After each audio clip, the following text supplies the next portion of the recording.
What was that about? I don't know. Did you put that on there? No. Yeah, I did. I was hoping that you'd be back in time. And you were. Yeah, I could hear it, and I was like, "What the fuck's he playing?" When I was walking in. ITV. It did feel like ITV. ITN. Hiller just dropped a video. Oh, Hiller just dropped a video. Or watch Hiller. Oh, Hiller just dropped a video. Oh. Cool. So, how's your day been? I'm going to shut the window quickly. Hang on. You can see my crotch if you like. We could watch the Hiller video here. Yeah, we could. I'm gonna send this idiot a link. I can move my thingy. Can you hear me? How has your weekend been? All right.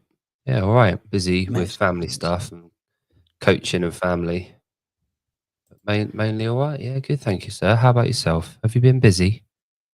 I was in Edinburgh with clients yesterday for a DECA event. How'd that go? Good, yeah, good. 2 clients doing their very first fitness event, like ever. Mm-hmm. And then Charles doing it for the second time. Emma doing it for her second time. Emma's a powerlifter, but she done one DECA event and she wasn't happy with how she got on. And she said she would never do it again, but in true Emma fashion, because she wasn't happy with how she got on, she was like, nah, I need to do it again so I can PB. Cool. So she did well. And then another client, he jumped in. I funnily enough entered twice by mistake. Oh. So I had 2 time slots. So on like a day's notice, one of my same here when I think of it, I think PEDs as well. Difficult. One of my clients jump in on like a day's notice to do it with no training. Love it. Yeah, it was good. Good day. Some big PBs on for clients, and then good. Yeah, good. One of them came first overall in his age bracket. Oh, third good. overall on the day. Nice. That was good. So cheers, Ferg. Tan, right? So there's a difference in how we talk about this, because so you would say Yon looks white, Yon looks black, Yon looks brown, Yon looks tan. You would use that word as in it's a color, the color tan, right? We would say Yon looks tanned. He has been tanned. He went out and got a suntan. He is tanned. So that's how we would pronounce that. Very funny difference in language there, isn't it? Interesting. But I am tanned. I do look tan. Interesting.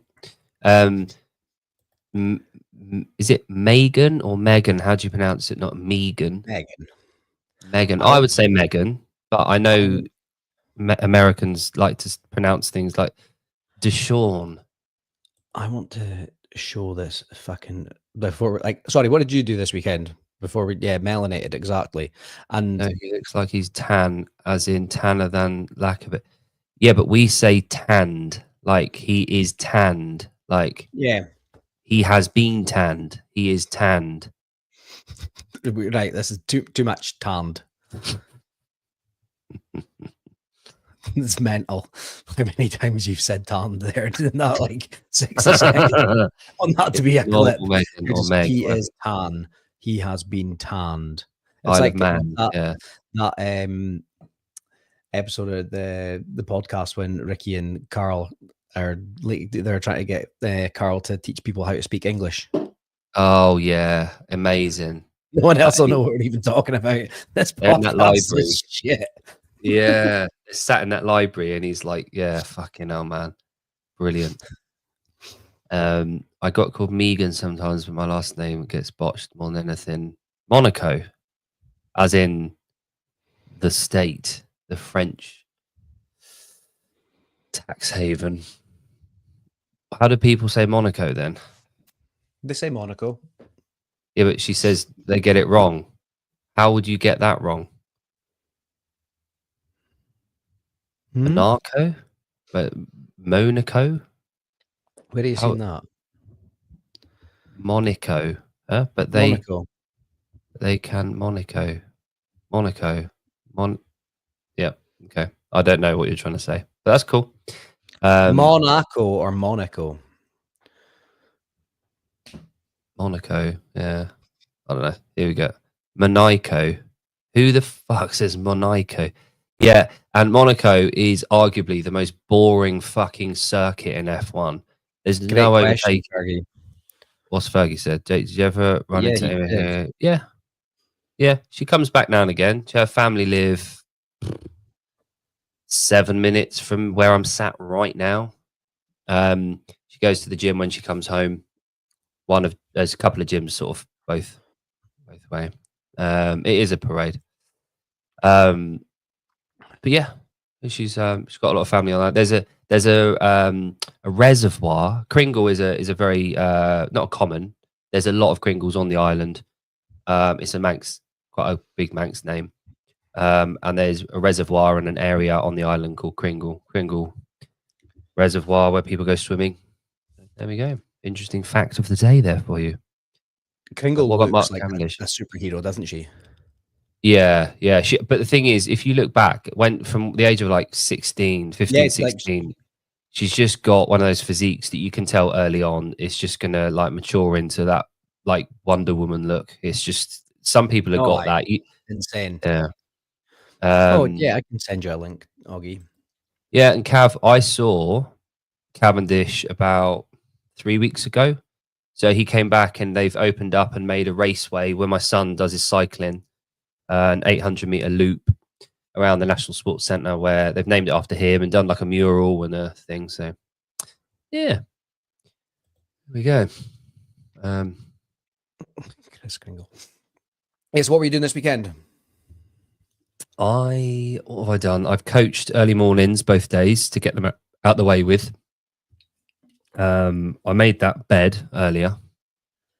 You got the spinny cap thing on your monsters. It's good. That's what we're talking about.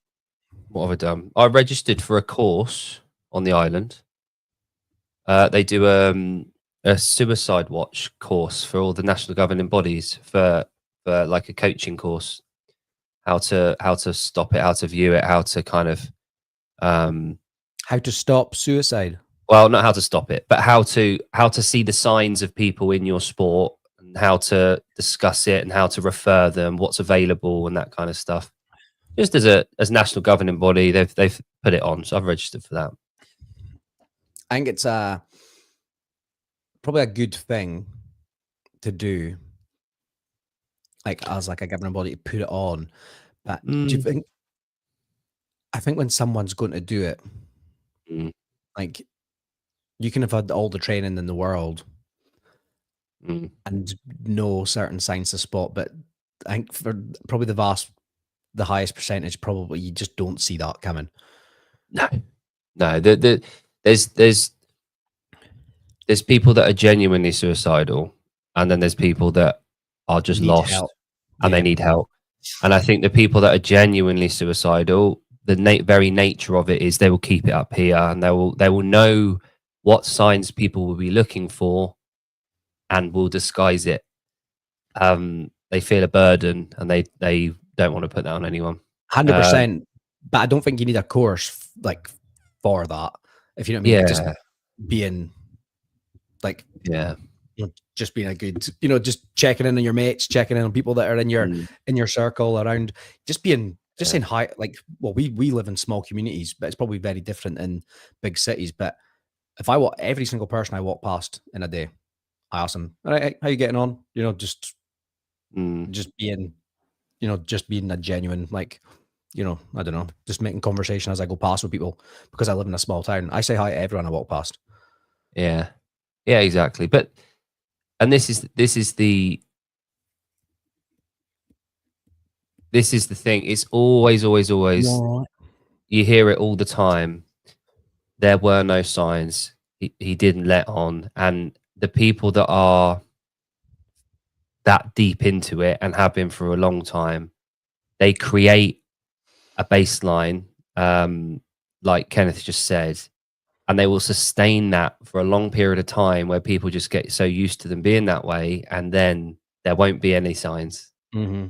And for a lot of people, I've had quite a few people, like about a month ago, one of my mates did, and he'd been struggling for a long time, but we knew that was it. I've got a mate who's a psychiatric nurse in the UK near London, and he has to be in court probably about once a month to represent the National Health Service, to argue the fact that they couldn't have done anything better. They couldn't have supported any better. They recognized that there was problems, but they did everything they could.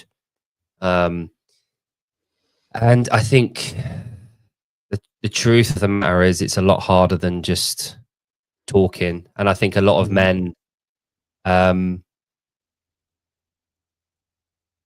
don't want to talk or don't need to talk. They need action. They need purpose. They need value. They need to be respected. They need a tribe to lead. They need that warfare. They need struggle. They need strife. They need hardship to be to see themselves having value, and they don't have it, and they feel lost. They feel like, and they just fade. Goes back to that one word you said, purpose. Yeah, purpose and to feel valued. Yeah, exactly. And we all need that. It's okay. I know I can just see Augustus's glasses bobbing up and down below the screen. Should we carry on this later? Yeah, I was just reading Grant's comments, like laughing to myself, thinking like, oh, he's a fucking idiot, doesn't know this conversation's happening. And he's like, oh, frick, I just realized we're talking about suicide. That's all right. Here we go. Right, hang on. Here he is. Jesus Christ, it's Jason Bourne. That beard has grown about 4 inches since I last saw you. It's the lake water. It's good. I like it. It's good. So how are you? Oh, you're actually on the lake, or are you next to the lake? Yeah, I'm down on the dock. It's probably the only place I can get reception down here. Oh, nice. So where are you, Augustus? Mr. Link, where are you? We're down in Missouri, down near Branson. Oh. How far Missouri, is that? Is that where Ozarks was set? A little bit south of there. There's like Lake of the Ozarks, and then south of this is Table Rock Lake. That's where we're at. So like in the general kind of like area. Yeah, pretty close. Oh, cool. Yeah, love it.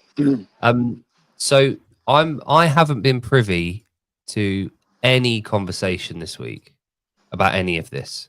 So this is all news to me.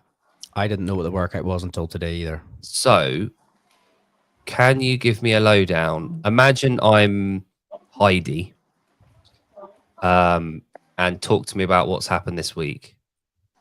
so I think it's really been like an ongoing thing. Grant loves to challenge people.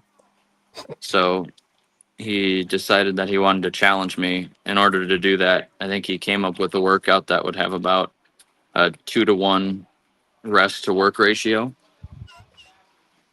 So it's 5 rounds, 4 25-foot shuttle runs, so down and back is 1, 8 burpee box jump overs, and then rest a minute in between each round.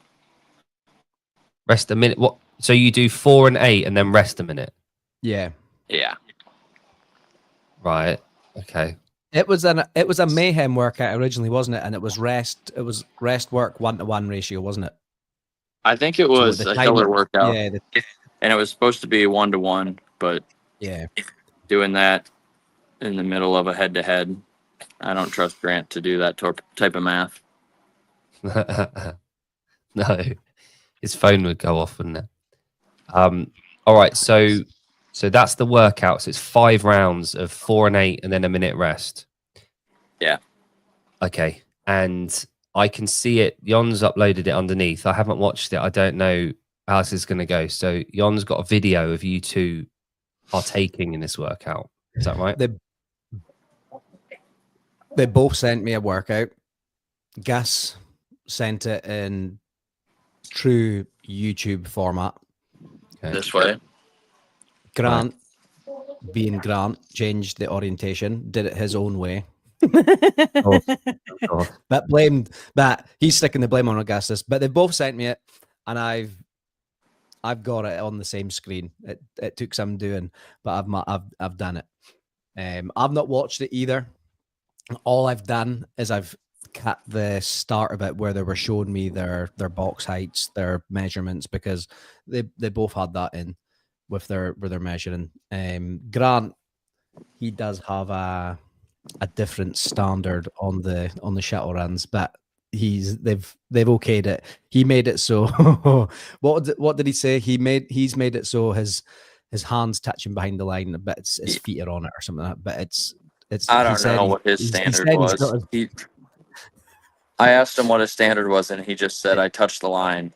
Yeah. And then he said something about his feet being past the line. So I tried to. Yeah.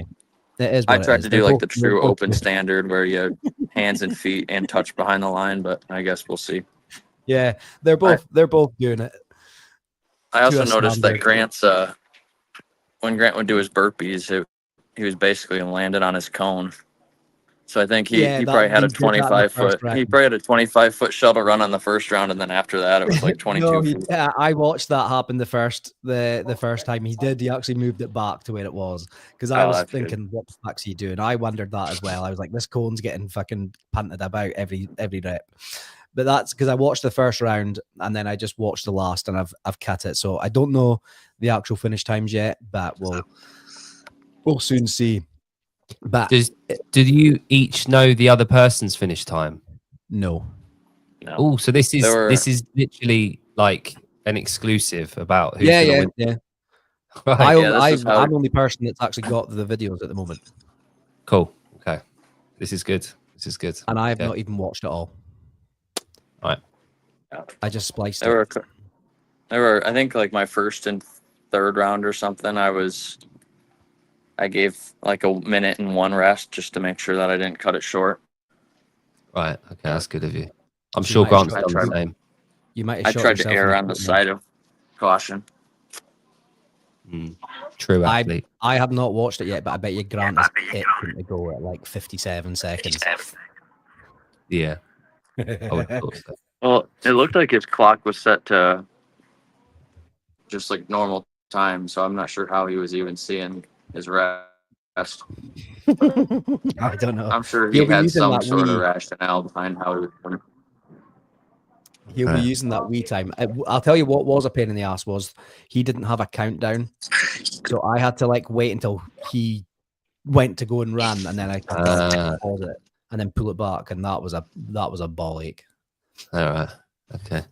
So when it starts, Grant's time starts right as we start it. Right. Okay. Yeah. He is, isn't he? Fucking double unders and shit. What was that workout? Was it snatch and up? What was that workout?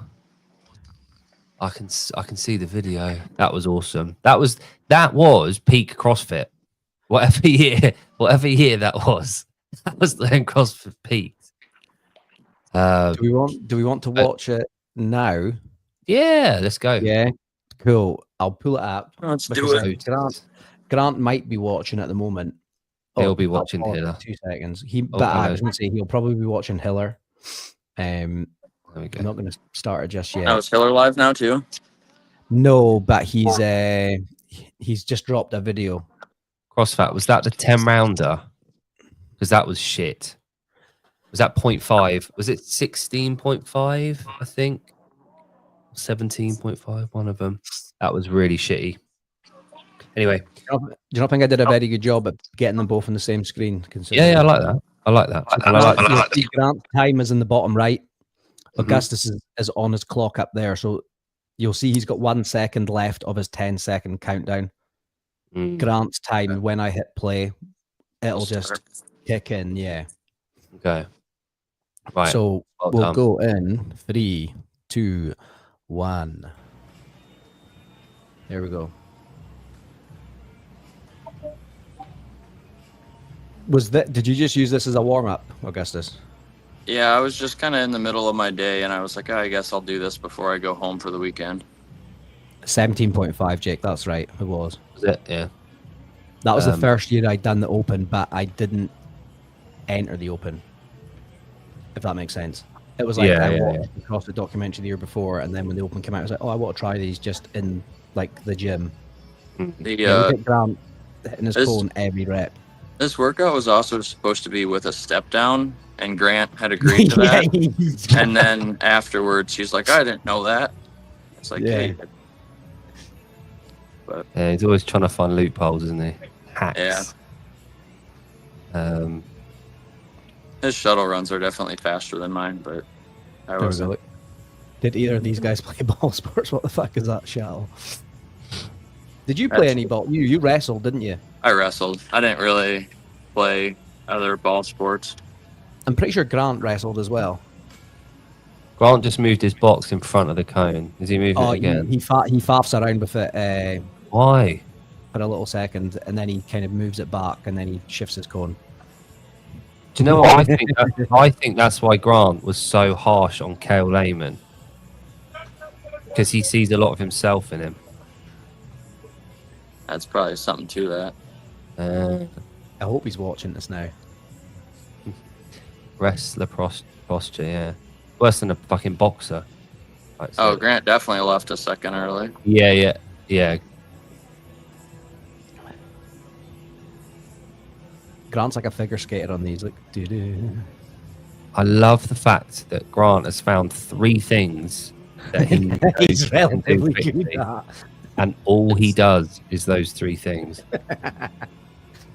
It's also like workouts that are 3 minutes or less of actual working time. I think is something that he normally targets. Yeah. And then he'll send us science videos about how CrossFitters don't have an aerobic base. Yeah. And then he'll send you message. There we go. You're pretty even at the moment. It is. Well, it's, Here we go. The fatigue is starting to set in. 2 rounds in and he's hanging onto that box for dear life. Jesus. Yeah, it's one of those 5-rounders where after 3 rounds, people that have gone too hard for their capacity figure it out. Mm-hmm. I don't even think this one is that type of workout because, I mean, again, you're getting, I think it's been like 42 seconds basically around and you're getting a minute of rest. There's not a whole lot of, say, fitness in this workout. Yeah, if it was the 1-to-1, I think it would be a better stimulus. But you'd have to have someone there timing it for you. I was thinking about it yesterday, actually. Doing it with like a imam, like a death by imam, would maybe make it a little bit more interesting. That would be good. Yeah, minute on, minute off, and max reps on the box would have been. Yeah, that too. That would have been fucking brilliant. We could do that live. So you do your shuttles, but then it's max burpees over the box in the minute. Then you get that minute off again. Yeah. It's fun when you do things like this in terms of like programming. You get set an example and you just. It's not better or worse. It's just very different testing. Mm-hmm. Yeah, that's a cool CrossFit, like the bleep test. Yeah. Yeah, essentially like a beep test. Yeah. When was the last time you ever done the beep test? Me? Or anyone? I haven't Have you done ever one. I used to program at my old gym because we had a hall and we were at an athletics center. Right, so I got about 3 seconds on Grant now. Yeah. That's after round 3. Is that round 3 we've done? Yeah. Yeah, that was Yeah, 3. that was number 3. Yeah. So I'd imagine there'll be another 3 seconds on top of that 3 seconds after this round. I'd imagine we're probably going to be at 6 seconds. His 4th one was the one that he posted, so that one might have been his fastest round. Yeah. Oh, really? We did one as part of our fitness testing when we were doing our qualifications for. It's called the level 3, like PT qualification in the UK. It's probably like a NASAM, like whatever it is, qualification in the States. And out of 50 people that were doing this test, the guy that won it was 69 years old. He got to level 19. Yeah, like a ultra marathon guy. I've never seen 19's insane. It's the turning that's the issue. Oh, and yeah. if you do it just round a circuit and adding on capacity, so shortening the time, doesn't have the same effect.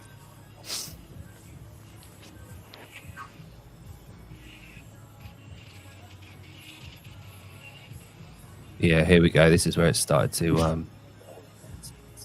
This is. I don't think Fight Gone Bad is revered enough. I don't think enough people It's an test excellent Fight Gone Bad. The second round is fucking abysmal.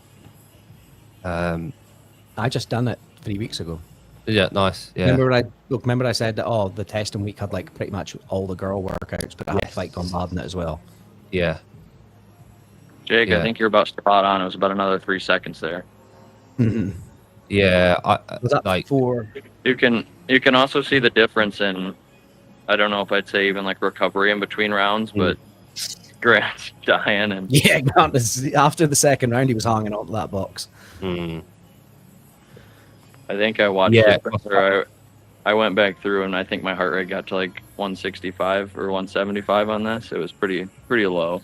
yeah. for How Whereas things Grant's were. probably at 220. There's half a black man talking shit in the comments. Jeremy, That's him. I'll send Jeremy my burpees because I watched them back and they're pretty fucking good. But I think he's talking to Grant. No, he's dead gas. Oh, did he? Oh. So gas off about what was that? About 6 seconds? Yeah. Is this the last round? Yes.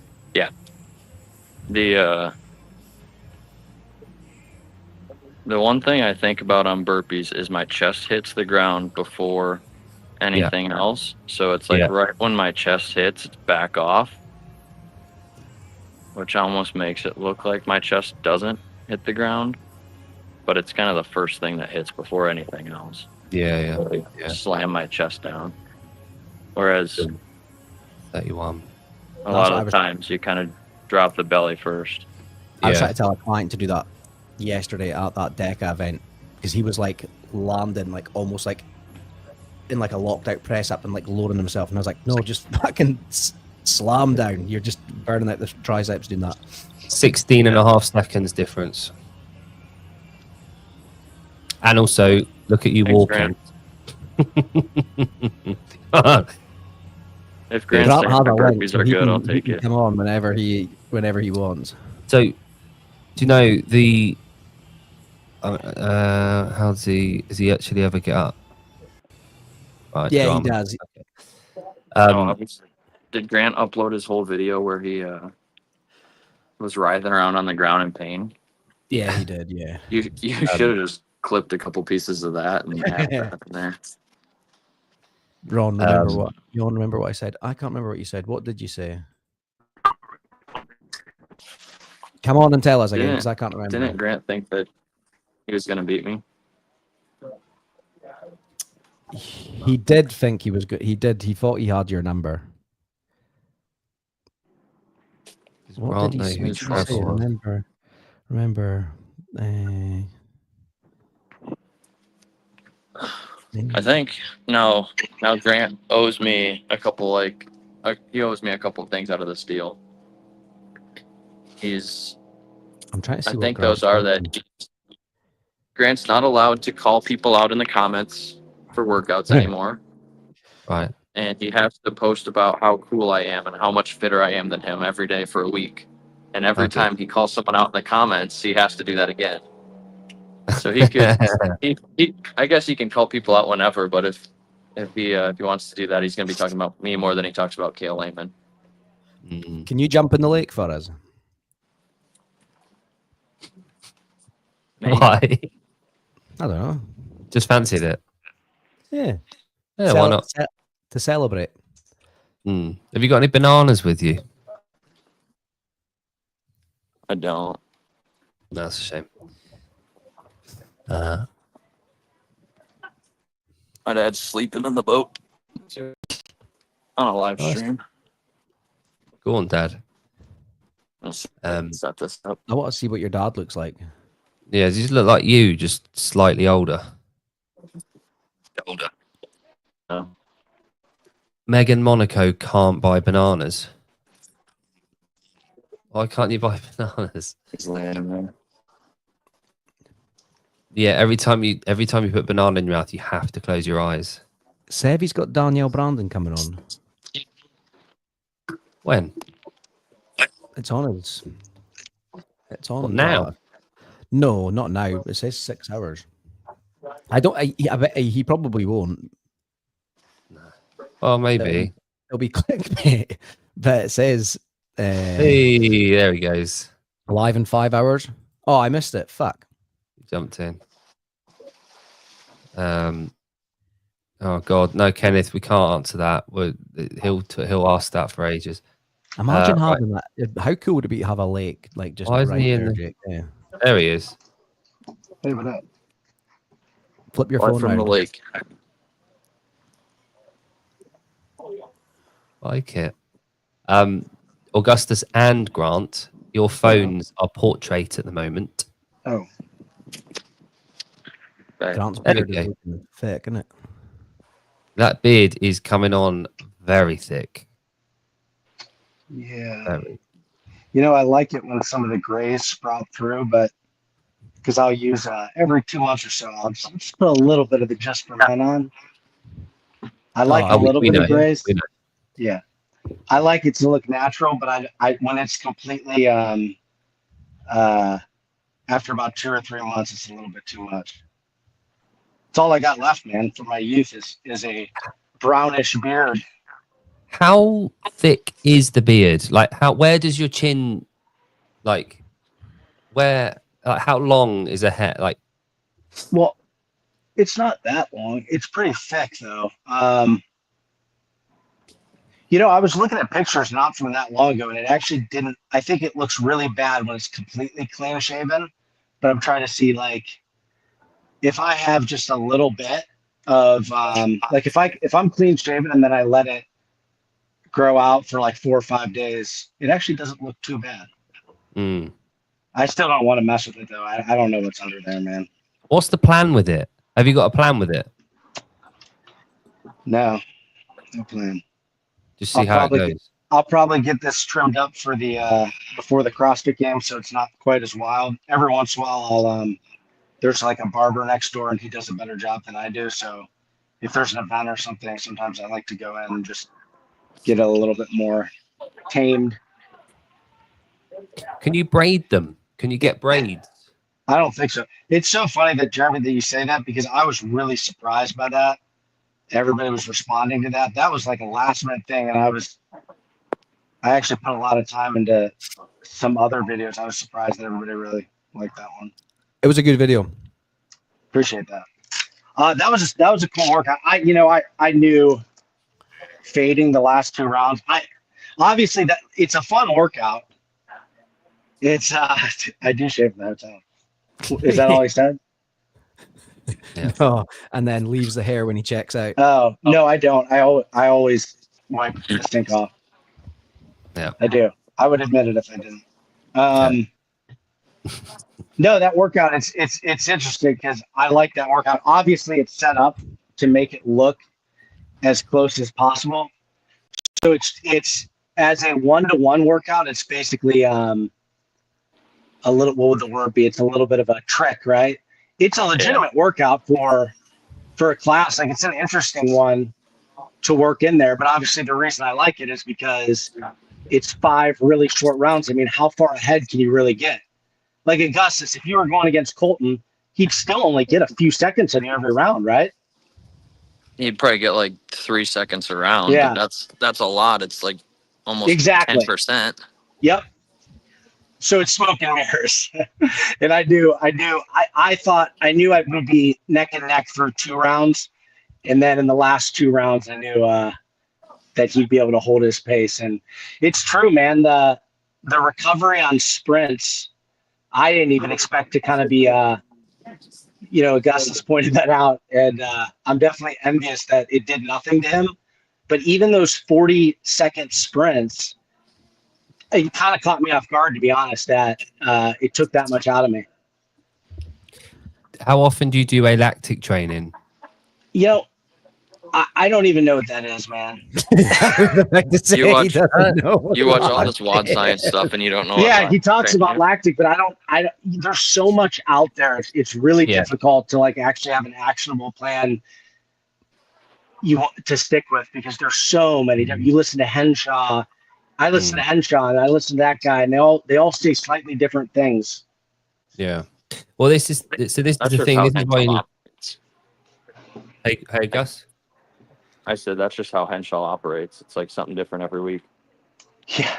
And I guess if you're a content creator, I guess that's what you have to do. Just constantly put out loads of garbage shit, just constant flow of difference to get different clicks and views. If you do the same thing over and over, it'd be like a musician creating the same style of album, just constant, like country music. Like it's just the same thing over and over and over and over again. It's not going to get that traction with new people, is it? Yeah. Can I read a message that Grant sent me earlier this week? Right? Thank you. That'd be good. Augustus isn't the champ anymore. I am. Get my guest lined up for next week, bitch. Now I knew I lost. I just like to kind of pretend for a little bit. Like for instance, on my stories, I think I told Jan this. On my stories, I said round 4 or 5, and it was the first round. Yeah. That was in the stream of about 10 messages. I was gonna say Yeah. I watched that. I was like, man, this is gonna be pretty close. See, that's what I was hoping for. That was all that I could get from this because I knew I wouldn't actually win. I was like, well, maybe Augustus will see it, and for a moment he'll be like, "This is going to be close." Yeah, I think I texted Jan and I said if every round was like that one, we might actually have a race. No, when I watched the I first knew, round, I was like, "Oh fuck, yeah." he's going for it." You know what's funny is that's a mayhem workout, and the reason I picked is I was looking back at old workouts and I felt like that was the workout that I did the best on against the people at my gym, like all time. Like that was at least that I could find. That's mayhem. I thought you said it was a Hiller workout. No, that was a mayhem one because it was from about a year and a half ago. I thought that your gym doesn't do proven. They do. So he does 5 different programs. No, listen. They switched. They switched that's to why I'm proven surprised he's not signed up for the WOD science program yet. Just a little bit over a year ago, they switched to proven. So all the older stuff is mayhem, and it was 1-to-1 rest. And Augustus made a good point that that's kind of hard to keep track of in the moment. So we changed it to a minute. I'm really curious. I think that we're talking about like 45 seconds around. Having to go 15 seconds earlier in those last 2 rounds, I think would have just about killed me. That's why I said like that 1-to-1 rest would have been a better workout. Yeah, he would have beat me by more for sure. But my 1-to-1 score, my rounds were I was a little bit more fit. I weighed less, which I'm sure helped. I think I if you look at my average round, I beat myself slightly a year and a half ago with less rest. Oops. We just had a flag come up on the recording, Grant, saying that your phone doesn't have much storage, low disk space. No. Is that what it came out? Yeah, if you go on recording on the right, it says. Oh yeah. He makes 8 videos a day. Yeah. I need to get more memory storage. Grant, how much storage does your phone have? 128, which I definitely need more. I have to delete. So whenever I make a YouTube video, sometimes I can't even take the clips that I've recorded and then put it onto CapCut. If I do it from my phone, I have it on the desktop too, because it will count. Yeah. No, that's what I'm saying. My phone can only handle like 2 videos at once. And I need to get some. Do you have an iPhone? Yeah, why don't you sign up for the 2 terabyte cloud storage? Yeah, that's what I did. That's what I've got. So how does that work? Where are they? Does it stay in your camera roll still? You can view it. Deletes. When you watch it on your phone, it's as if it's in your camera album, but you're streaming it live when you're watching it, but it doesn't actually download it. Now, if you do want to download it, you then download it. Okay. I definitely would love that. Yeah, or just get a 512 gigabyte phone. I would like to get some of the newer ones, like the the Pro Max and whatnot You can get like have really good cameras on like the Pro Max. I guess they're a lot better. This is just a 14, so just for filming stuff. Look at that, beautiful. That's Could you nice. do that with could you do that on could you get Apple one, Ortega? 2 terabyte external, record that, connect to your phone. I know so little about this stuff. I didn't know. I did not. Did you not get a DJI the Pocket 3? I did. I use why that for. So it's not good for vlogging. It doesn't have the. Is it fucking goes? It goes. I both shouldn't ways. say vlog. If you're sitting stationary, it's not as good because the effect where the background is slightly blurred and it focuses on you. It doesn't have that. It's meant for action shots. So like when you're out and about and things are moving, if you're sitting stationary, the iPhone has better video. Cool. Okay. Sounds Yeah. good. Yeah, I was going to say you can. Yeah, I use my DJI a lot. Yeah. Yeah. I've got one. What did oh, you edit on your phone? He does edit on his phone. I got to get away from that. I'm trying to switch to Adobe. It's kind of hard to learn. Yeah. Just imagine how much better your videos will be when you get onto Adobe. Yeah. It'll be It's watchable. going to be a lot easier. It takes way too long and it's frustrating, but it also does. It's very unfamiliar if you go into like Adobe and try to figure things out. I think the best thing, my plan is when I get some stuff at the CrossFit games, something that I'm going to edit over a little bit of time, maybe learn while I'm doing that versus like on the spot 10-minute videos. That's why I bought it. Can we talk about your CrossFit Games news? Yeah. It's everybody's pretty much announced everything now, so it's fine. So Grant has been given like the full behind the scenes access for the CrossFit Games. Yeah, How much got did you a pay little Jenna bit for lucky that? with the timing. What were you saying, Grant? I asked if you paid Jenna. Yeah. Something about Jenna. I hope you didn't. I hope you didn't say, "Did you bang Jenna?" Because I just said, "Yeah." How much did Yeah. you pay Well, her? that is what you said, and you said Oh. yes. So that's out there. Clip it. No, I think I didn't even have any access last year. I only had the podcast and it was really small, but I think it's just kind of lucky timing in a sense. If you guys have seen any of the videos that, Hiller and Dents have put out, they very clearly kept track of things and, yeah, they checked if we did the open basically. I think this year it makes a lot of sense though. I'm sure they'll be accused of like blackballing people and things like that. But here's the thing. I had something on my stories yesterday. Oh, well. I think there's a big difference between critiquing CrossFit HQ, which obviously the outlets associated with Savan are very willing to do. Hiller, Barbell Spin, all those people will critique HQ. If they do something stupid, they'll say it. The difference is that they didn't boycott the game season and essentially, in a way, whether on purpose or not, kind of try to burn the whole thing down, right? Like you create this rival league that's a rival to the CrossFit Games, clearly wants to be the CrossFit Games. You boycott the open and all these different things, but then come game season, isn't it convenient? Like when it's beneficial because that content's all very valuable, suddenly now you want to cover it. I think it's fair to have those people sit this one out. Mm-hmm. No, I agree. Well, I think that's they about did a pretty good job of who they all CrossFit access Talk, to me this and week. Jake will do. Cool. Well, have you got any plans for what you want to do? Yeah, a little bit.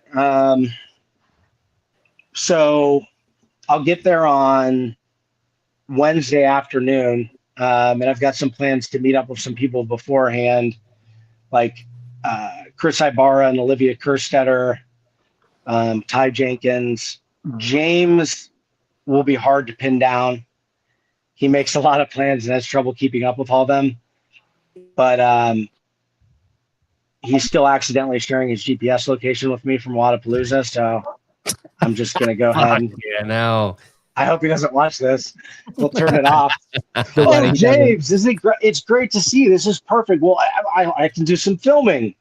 So yeah, and then I think the first night I had some points. It was a lot cheaper to fly out on Wednesday. I was like, man, it'd be great to go a day earlier. And it turned out that I had points for Marriott, the Renaissance. And so that's where Ty Jenkins and all the Brute people, Dallin and Hopper are at. So I don't know Hopper that well. I talk to Dallin sometimes, so it'd be good to get some footage of them. So just some stuff beforehand that will maybe help like make an entertaining video to tell a story of the games. And then I don't really know. I've never been in the situation as far as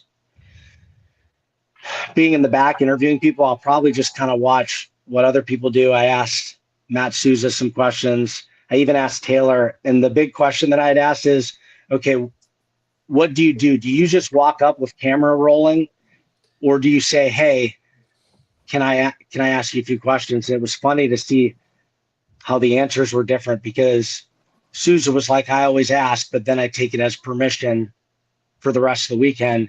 And Taylor was like, always rolling, just walk right up to him. Yeah. I would say keep it rolling. If they say no, I then think you so, can- yeah. oh, shit. Yeah, turn it off. Yeah. But other Because than if that, Go up rolling, sorry. then Rolling, you've got if that they don't first talk, interaction. delete it. yeah. But other than that, I'll do a workout. So there's CrossFit Albany in New York has workouts, like Roderick, Meme for Time has one of the slots, and Hiller's is 7 a.m. So I'm going to go to Hiller's because it's earliest and because I like Hiller. So I'll do that workout.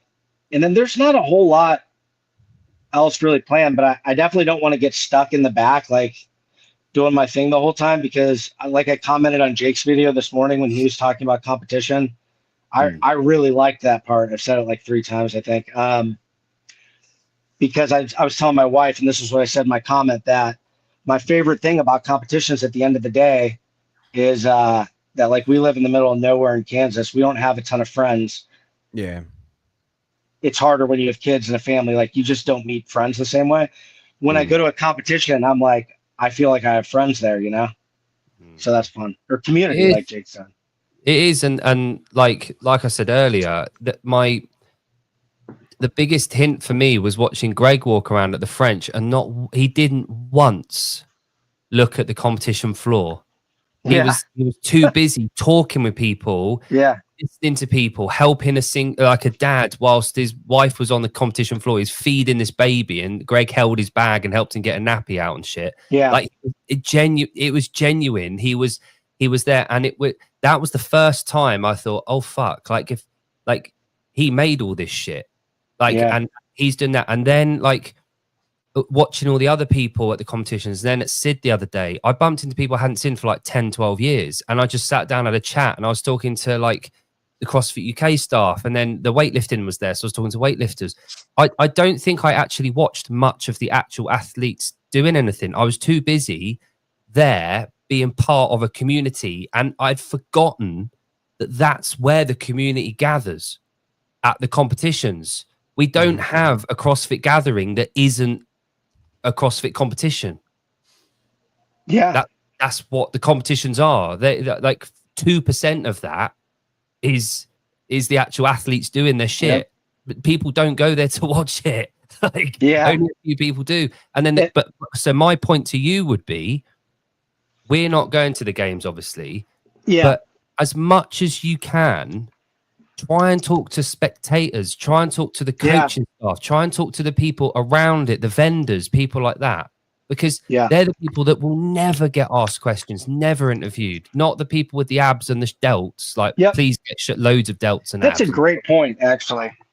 I think that could get worked in really well, too. I think there's a way. Everybody always assumes that, and there's something to this. We always assume that, well, you got to get the athletes if you want the views. And there's something to that. I get that. But I think there's a way to really tell it. And I probably don't know how to do this yet, but I definitely want to experiment. I love the idea of being able to tell a continuous story through a longer form video. I think Hiller has some where he does a really good job at that. And I think there's a way to be able to do that, tell the story of CrossFit and how it's impacted all of our lives. You can have athletes in there, but also have affiliate owners and people attending the games who, yeah, I know I will, but just get as much footage as possible. I think there's a way to really tell a story about CrossFit bringing everybody together and including all those people too, and having it still be entertaining. Well, that's what we spoke about Rogue. If we got Rogue, we're like, because we like, obviously we watch the sport, but we're not so like into it like everyone else seems to be. We were like, we could just walk around and speak to like people at the actual event. Like Jeff's saying it, like how many other people are going to be there asking the athletes for 5 minutes of their time, asking about how did that workout go? What are your plans for IE4? Like, where do you want to play? How have your training? That bothers me. I hate that. I really don't like that. And I do it. Nice one, Steve. I do that. I ask those questions. Thank you very much. Those questions. Like, I really hate those questions. And I do it sometime. I really would like to ask different questions. And again, that's the one thing you're good at. Like, you're good at reading between lines and not going for the obvious shit. Yeah. And that's, I think you can play on that. I think that you really can. And the reason people enjoy your content is because it's different. And also, like Jon and I have said, my favorite thing that you do is when you nuke people, when you go full blown. Yeah. And I think what you could do is just, like, I know we say about that Zach Galifianakis or whatever it is, between the two ferns. Between the ferns. Like, I love that. It's some form of, not that thing, but that dry interview of just being fucking harsh and asking questions that are like so unlike. So how did that workout go?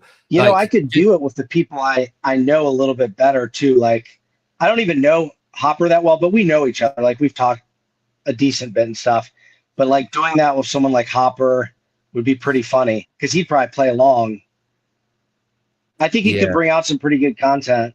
I'm always thinking about those types of things. I hate being the same as everyone else, and yet I am sometimes. I don't like it though. You have to have a commonality with other people. Like, you have to have a camera. You have to talk. Yeah. Like, there's certain things that you're going to have to introduce yourself and everything. But you're at the games, you will have to speak to the athletes. Yeah, but like Jeff's just said, to ask the same shit as everybody else. But like Jeff's just said, that's like, a good point. I did an interview with a 13-year-old CrossFit athlete about a month ago, and her parents came on the show with her. And it was such a cool dynamic, hearing how proud they were, the support system, the training, the house, why she can't go to the games, even though she qualified. She's too young to go. CrossFit won't let her go, even though she qualified for it. Like, and there's all the background, like the fact that she's doing her homework and like, exactly. Ask the support crew about them. You will then be in favor of the athlete, because the athlete will say, thank you for acknowledging my support system, because they're the people that they love. If you go for the people that the athletes love, you will therefore gain the traction and the respect of the athlete. And people at home want to know that shit. They want to know how things work behind the scenes. It's so cool. One of the coolest things about like Matt's, like, well, Fraser's kind of era was seeing just how much Sammy like done for him behind the scenes. Yeah. Seeing what Shane was like during the weekend that Tia was competing, as much as you hate seeing him cry all the time, but like seeing that kind of stuff, like, like actually seeing like that, like that's like, I think that's way like more impactful than just getting them off the comp floor and asking them how they felt. Well, what are you going to do now? I'm going to sit in the ice bath and then I'm going to eat fucking 5 Snickers. Yeah. The games is still, I like the sport still because it's still a bit novel to me. Like, even though I'm newer to CrossFit overall, I didn't pay attention. Like most affiliate members, like we talk about, I was completely unaware of the sport. So I only started following it like last year.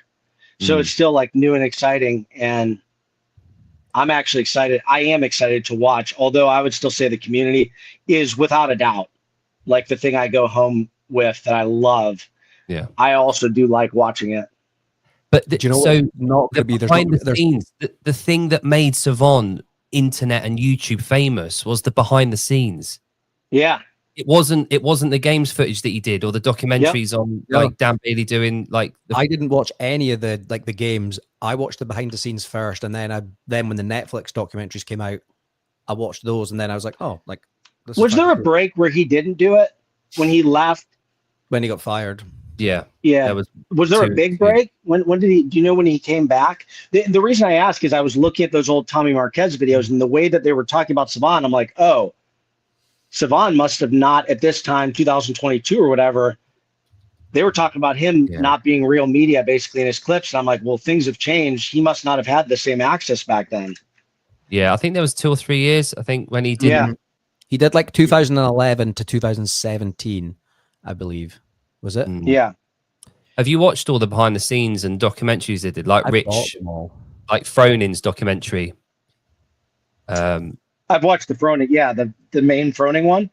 Yeah, from Yeah. 14. I don't think I've watched all the behind the scenes because I don't know which ones I have and haven't watched. I've watched a lot of them. Yeah. They're I mean the old CrossFit media is That's cool, Steve. I didn't know that. fantastic. Nice. Still killer. Oh, good stuff. So Jake, that's interesting. yeah. I loved the Battery Bros when I first got into CrossFit, but like I can't remember the last one I watched. But I don't think they'll be there. really, Yeah, I mean they're paid by the WFP and stuff. I don't think that they didn't do the open and stuff. But I don't think they're quite as vocal. Nate Edwardson, gosh. No, I don't think that they'll be there. I could be wrong. that'll be the first year they've probably not been there. Then It's the first year a lot of people won't be there though. Like Brian Friend and Craig Ritchie, I'm sure isn't there, whether by his choice or CrossFit's choice. I'm assuming all of Savon's group are going, like Pedro. Everyone's going. Yeah, I saw him in the WhatsApp group. I'm sure they are. Jenny, it's kind of going around. It just started going around with kind of some of the social media stuff and talking about, the stuff came out about Lauren's access and things like that. And then in Hiller's video that he just made, he talked about getting enhanced access. So what it seems like is that I know Glinton's, they have enhanced access. They have it through Savon and on their own. Nice.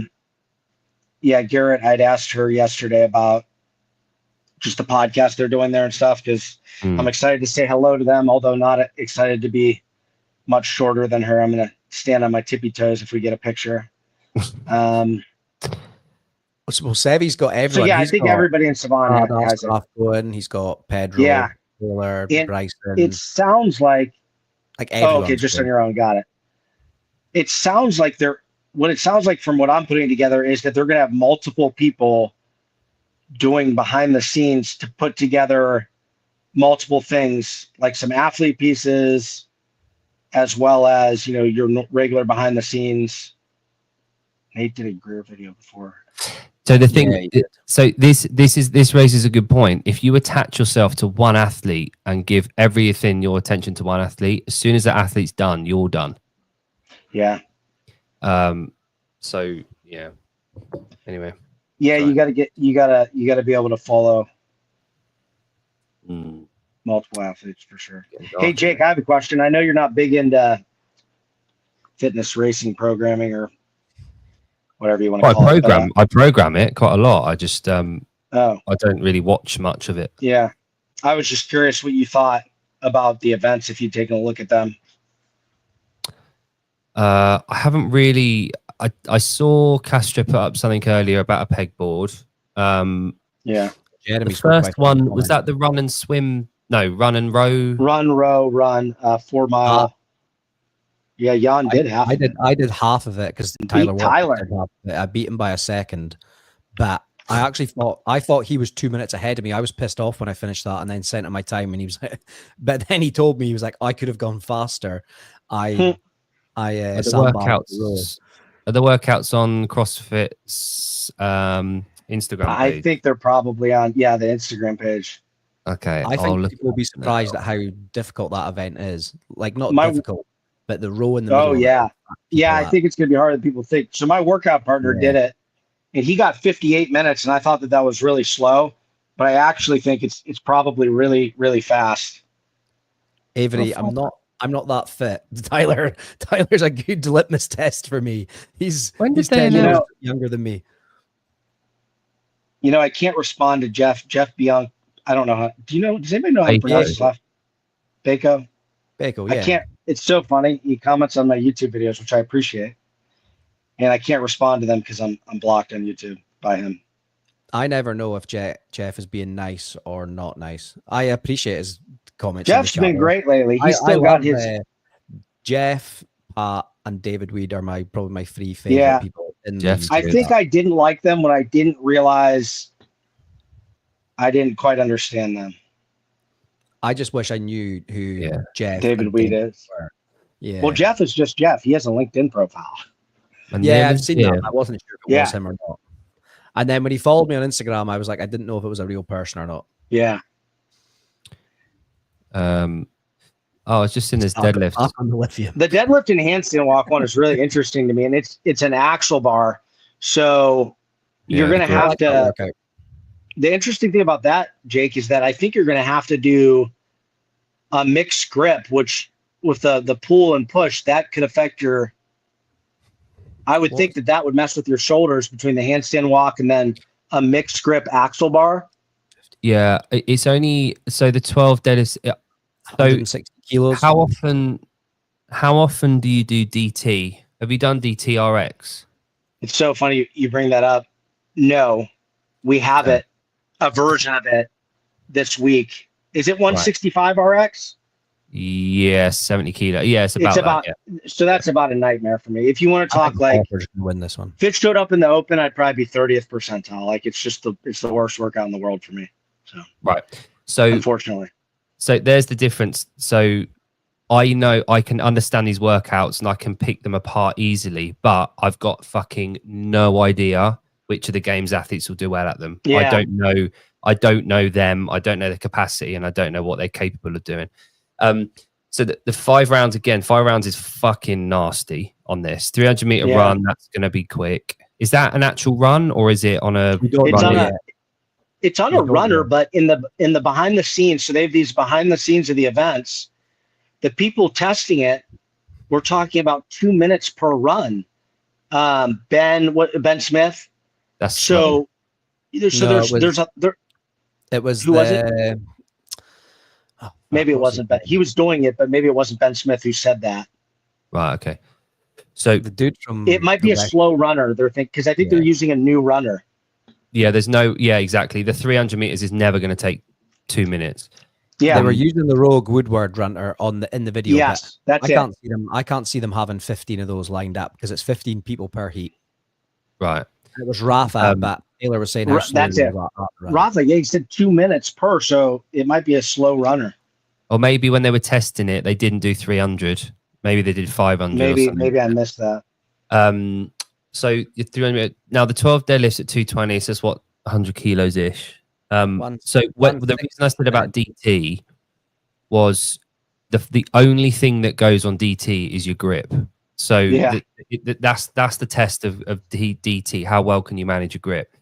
So the 11 deadlifts you do as a real soft supinated grip. So your fingertips, you're literally resting on your fingertips, long arms, all legs. There's no tension going through the arms whatsoever. You are just long arms and legs only. Literally the bar is sat in the fingers in a supinated grip. Then relax after the 11th one, hook grip up to the 12th deadlift, and then you do your hand cleans and shoulder to head unbroken. That way you save your grip as much as you can. If you're falling out of hook grip during those hand cleans, you're fucked. I see the same with these deadlifts. It will be supinated, but it will be a real loose, open grip. So because it's an axle, they'll be like that. Yep. No one will be firmly gripping that, because if they do, they're fucked. The handstand. Will it affect the handstand walk? Your hands, because I don't handstand walk enough. I've barely ever done it.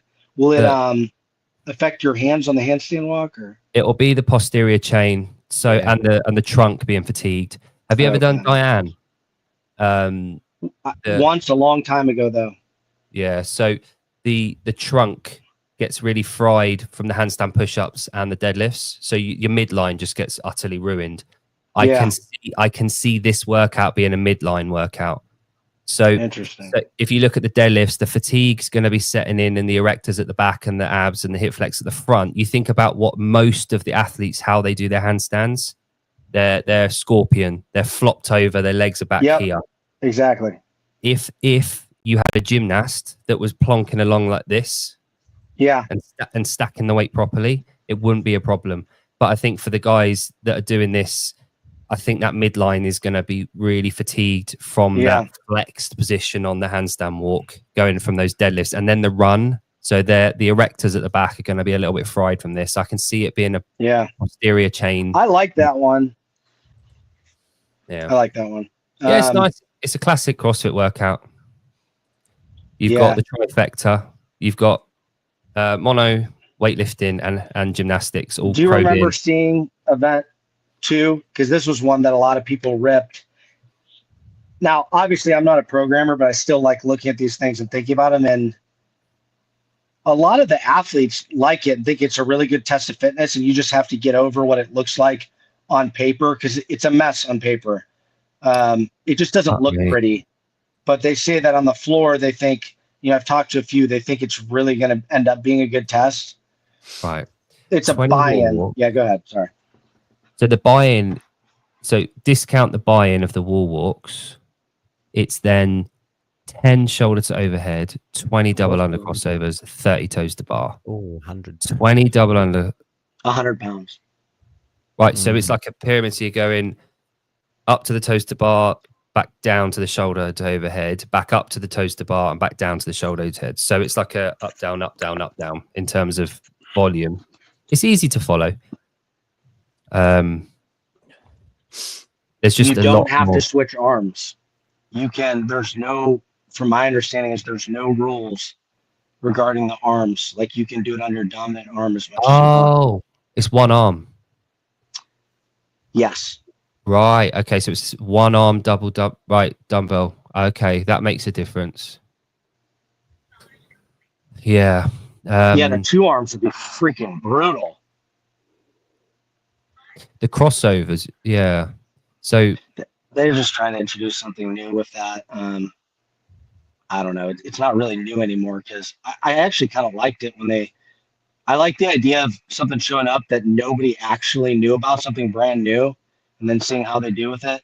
But at this point, they've all been practicing ever since whatever the one when Nick Matthew won that event a few years ago, when they were all struggling with the crossovers. Yeah. Yeah. I mean, yeah, when he was the only one that did it, but he proved that Boz was right, that it could be done. So yeah. All you need is one person. Yeah. I mean, it looks brutal. It'll be the shoulder fatigue's obviously going to set in the crossovers. Do athletes? I've never tried crossovers. Do you tend to go across with the same arm? Do you know what I mean?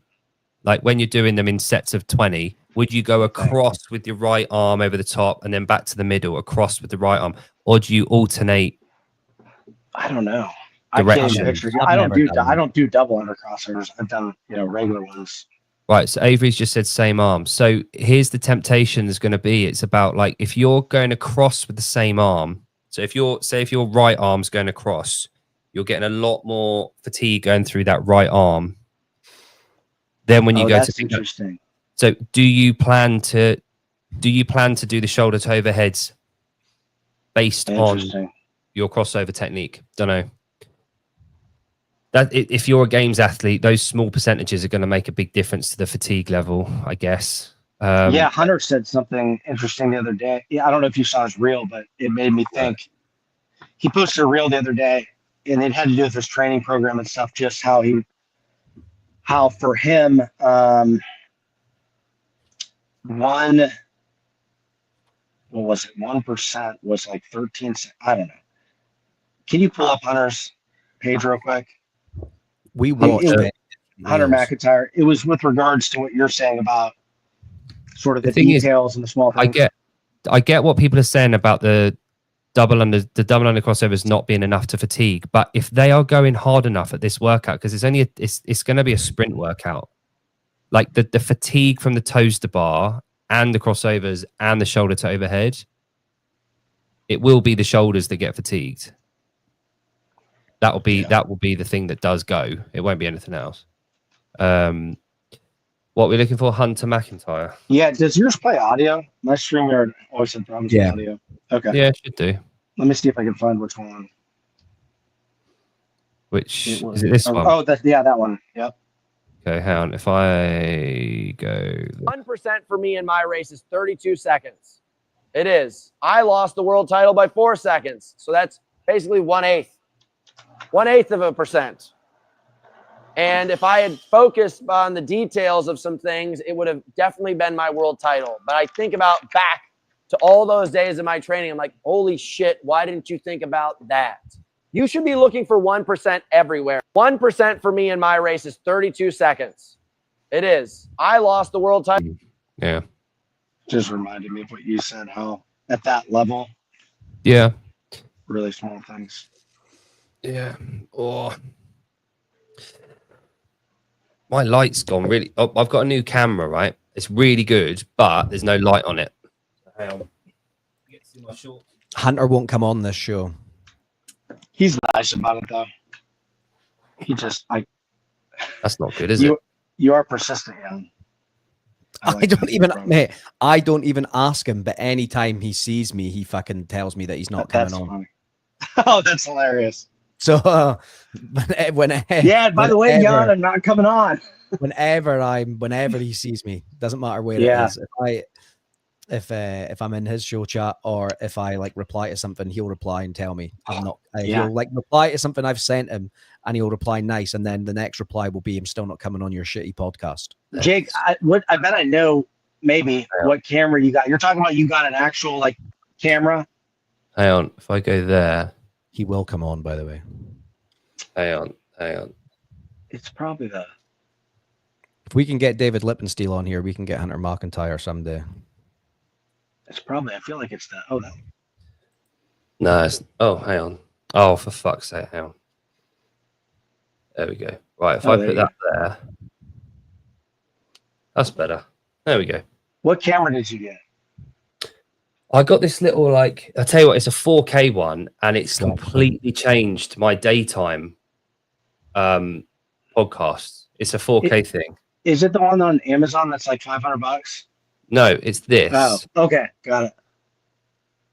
It's fucking brilliant. Cool. And it was equivalent to about $120. It's about £100. That's crazy. And it's really fucking good. And it's tiny. It's like probably about 1.5 inches wide.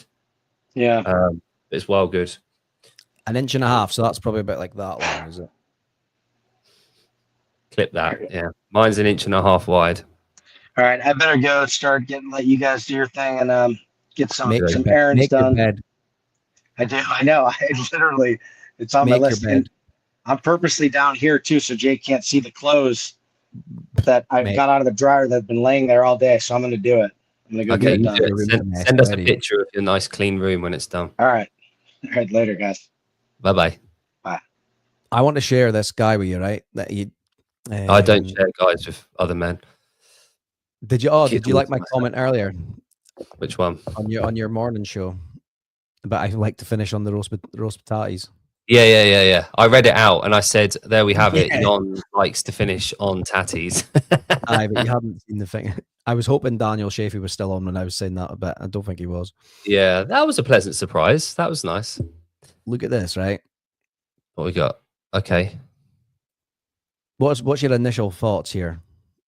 Either that kid is really fucking small,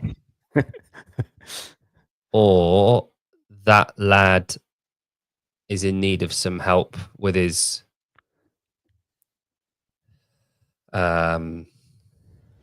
physique.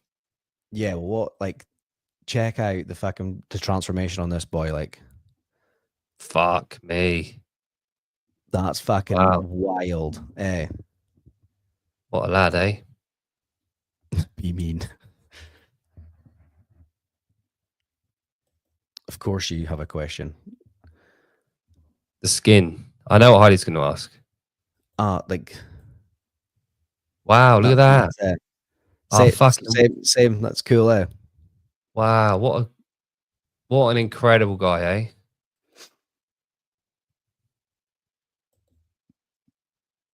I Good seen for that him. post and I was like, I want to bring that up today. That's fucking mad. Yeah, good for him. That took a lot of fucking hard work. Fucking right, it did. Eh? I haven't read this post, but I just seen it and I was like, oh, I'm gonna share that in here. I literally love seen that seeing- like as the podcast started, and I was like, oh, I'm gonna share that up here. See that's meant that if he continues and keeps that weight off, that will give him another 10 years of life. Oh, maybe even more. Like, Yeah. But it'll add actual life to his years. yeah, quality of life. Yeah. So Well, that's good what, for him. like, I put that in my story on my page today. I'm not trying to promote my page, right? But my client, actually, no, I'm not bringing up mine. But that's literally what I was saying about like my. I'm not going to send you a picture of my dick, but Where is it? I just want to share this story. Actually, no, I'm not going to share it. But basically, it was like about adding life to your years. Like, I'm not. You can't guarantee you're adding years to someone's life, but you can certainly add like life to their years. Ultimate motivation for man to change, lose weight is when they can no longer see it. Nah, I don't think some people don't even care. I think, yeah, I mean, I think if you gave the people the option of here you go, I think they'd take it. But I just, it's built. It's not an overnight thing, is it? It's not overnight oats. You don't wake up one day and you can't see it. It's just gradual, I guess. Did you answer that? No, fat children, is there a genetic component or purely from consumption? I haven't answered it, but I both, I guess. Like, I wouldn't know for certain, but I imagine it's probably somewhat. No, it's not going to be. You can't physically gain weight unless you're eating in a surplus.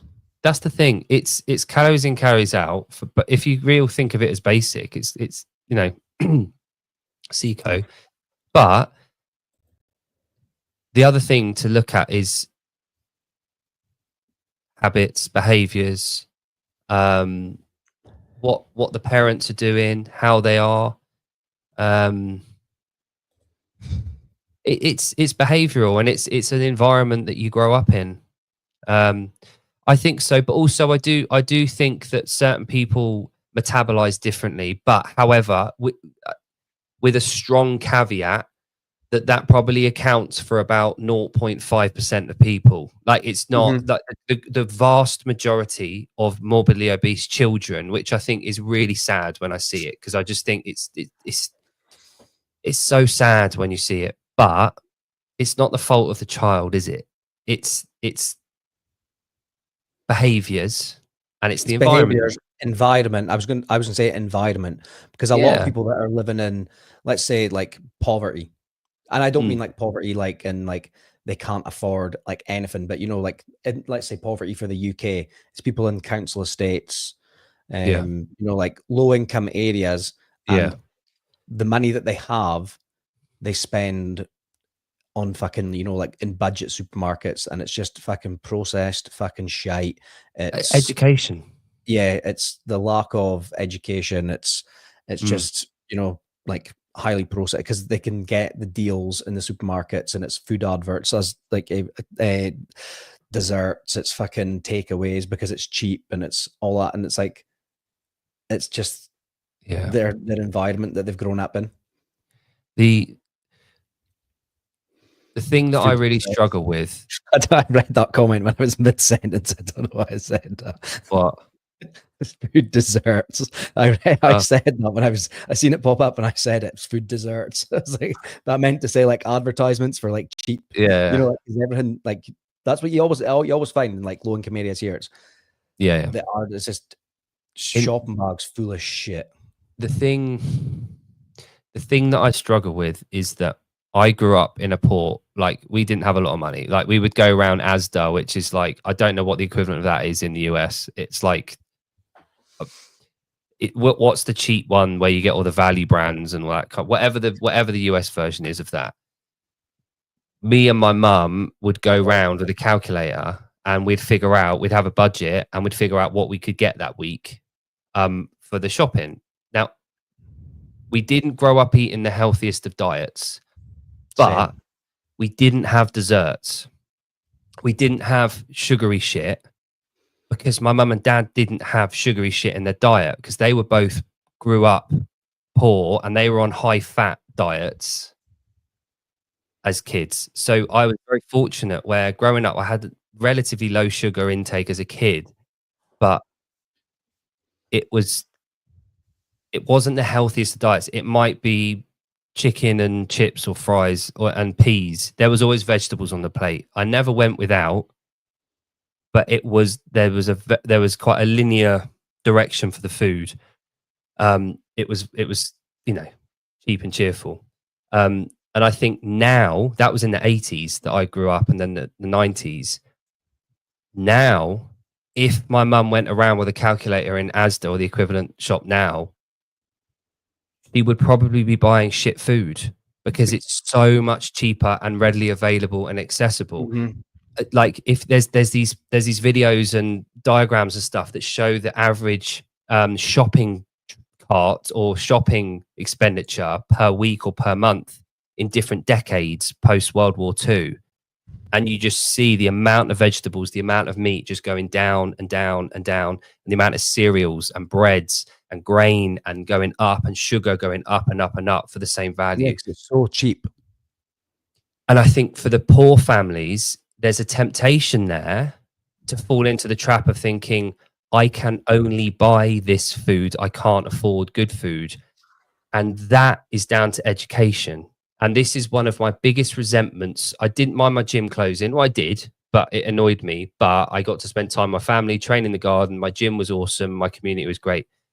In COVID, the one resentment I have about all of that shit was the lack of fucking education they put towards health and towards nutrition. They had a perfect opportunity, but instead, every day, some fucking clown in a suit and a doctor came on to tell us how many people had been dying that week and that day, and to stay at home and this, and then gave out vouchers. The fucking we got given vouchers for like free McDonald's and stuff. Yes, 50% off all the McDonald's and fast to keep them going, to keep them afloat, and to get that.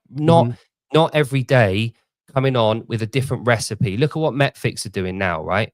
They go on every day. There's a new recipe, how to eat it, what it is, the contents of it, where you can buy it, the affordability rating is all on there, right? I'll tell you who did do something. Joe Wicks. I'll tell you who did do something. Joe Wicks. As much as people fucking hate Joe Wicks, well, don't hate him, but he came on every day and did like a live workout. He was sharing his recipes and all that kind of stuff during it. Yeah, but he has all the appeal of a goldfish for most. For the people that needed the help, he appeals to middle class, upper class mums who probably don't. The education's there and they don't need that. Well, so this guy called Joe Wicks, he's this online guy who's got a lot of energy, and he was doing, bit of a gimp, but he did more for the health of the country himself in his front living room every day than the whole government did over the year and a half or whatever the fuck it took. And they were giving out vouchers. They were giving out vouchers for McDonald's and KFC to go buy one, get one free on shit. And yet the gyms were on their knees. They did nothing for education towards health. They had a fucking perfect opportunity and they squandered it. And that's my biggest thing about that. And one thing that I'm going to look to soon is to challenge CrossFit gyms to go back to talking about nutrition, because none of the fuckers do it. You go into a CrossFit gym. I've never heard anyone do it. Like, You're- speak about nutrition. My old In a- gym, I did a thing called the 10-10. So it was 10 weeks. I had 10 people. We'd do a project for 10 weeks. We would sit down, recipe cards every day. We'd meet up on a Saturday after the workout. We'd talk about nutrition, set goals, set boundaries, talk about what we find hard, what we've got coming up this week, coming up, events, having a look at menus, getting better behaviors and talking about it. Nutrition is the base of the fucking pyramid. Every CrossFit gym should be talking about nutrition, every single one of them. And to assume that they are doing that is foolish, because they haven't had, one, they haven't had the time, two, they haven't had the clientele that want to hear it. But they need to. It's imperative. And this is why Metfix have come in and scooped up those gyms that want to talk about it and know about it, because they're offering that a base, and they're offering a bigger depth, a dive into that, and giving them a cause to do it. But every CrossFit gym should be talking about nutrition, and they don't. And they're missing a massive, it's an earner as well. You can get I groups of know. people going, Yeah. I was literally about to say, I know one CrossFit gym that does run nutrition challenges, and it's pretty local to me. It's this one here, Ram CrossFit. They do like a 30-day nutrition challenge, and they do that frequently throughout the year. Yeah. Where they really hone in on nutrition. Yeah, and they should. It's such a massive part. What is the biggest thing that the biggest single change that someone coming into your gym can make when they first come into the CrossFit gym? Is their nutrition. If they fix that and sort that out, within a year they will be a completely different person. Set aside the workouts. The workouts they're going to do anyway. They come into your gym for an hour 4 times a week, let's say. They're going to do those workouts. They're going to show up. It's the other 23 hours of the day that you're not around them that you need to monitor and talk to them about and communicate. Heidi, do you have to pay extra when they do the nutrition challenge, or is that something that they just do for the gym? So, Heidi, you could, like, we used to have on the whiteboard, we would have like a slot for a bit of paper next to it.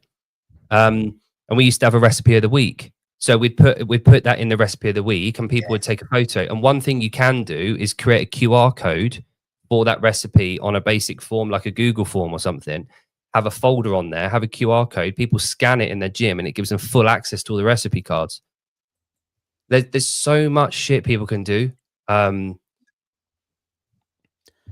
And cramming it into classes, like when you're walking around, you just Heidi, ask someone, say, well, when you walk around the class, you're coaching in between a squat set, say, oh, have you got any good recipes you're using at the moment?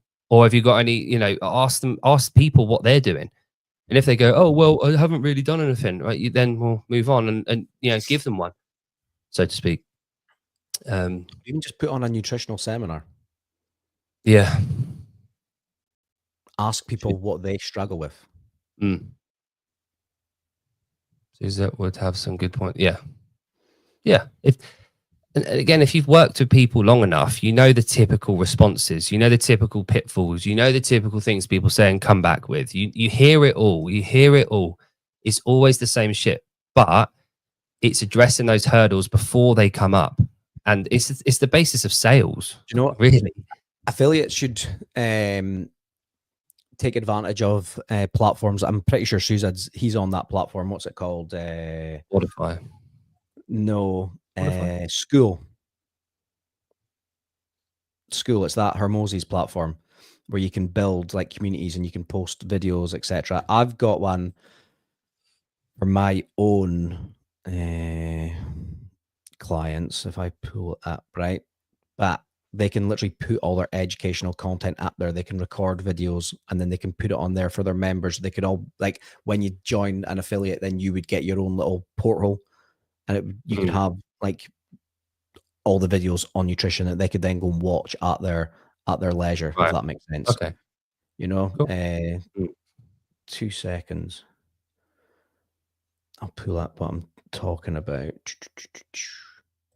Maybe we can put together a show where we just talk about all this. Products. Here we go. Don't know. Yeah, will I show it? Yeah, I will show it. That's why the cooking show only lasted 1 episode. So I guess, right? So all my clients would have access to this when they Right. like sign up. This is the old version because I've changed it. So just That's a quick one. Yeah. Ken is saying about only lasted one episode. What lasted one episode? The cooking show. I think someone did a cooking show. The frustrating thing about all the media that are in the media space that everyone's putting out. Sorry. Is that the media, and I'm not including myself in this, by the way. I'm talking about other people. We cry out, myself included, we cry out for content. We cry out for affiliate stuff. We cry out for nutrition. We cry out for interviews. We cry out for specialists. We cry out for this. We want affiliate videos. But the fucking numbers and the views, they don't correlate to all of that. They go towards the game shit and the drama. Oh, look who did what this week. That's where the views go.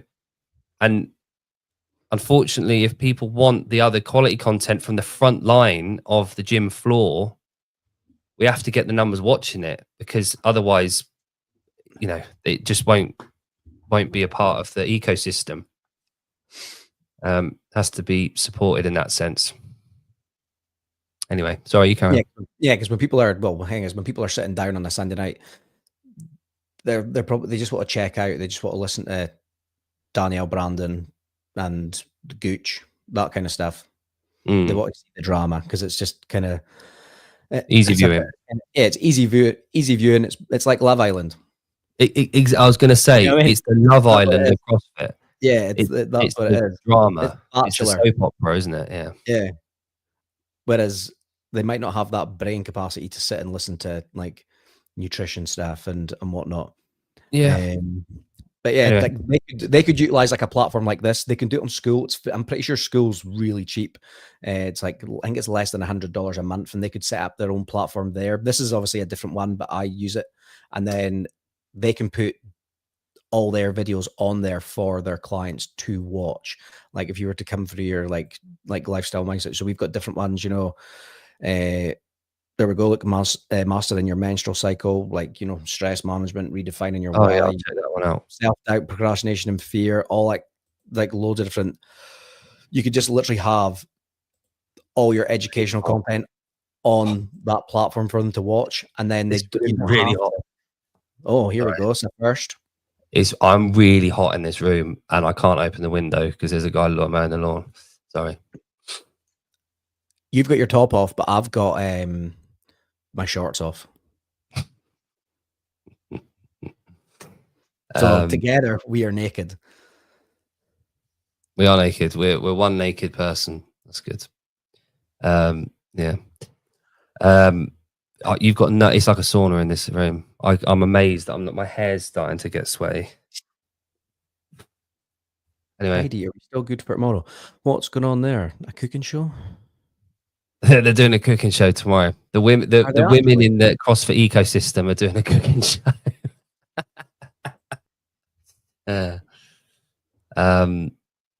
That'd be good. Did they know that Heidi just eats steak? Yeah, that's good. That's good for her. Menstrual cooking show. Yeah, that's handy. Yeah. Anyway, we've got our 20-week scan in a couple of weeks. That'll be fun.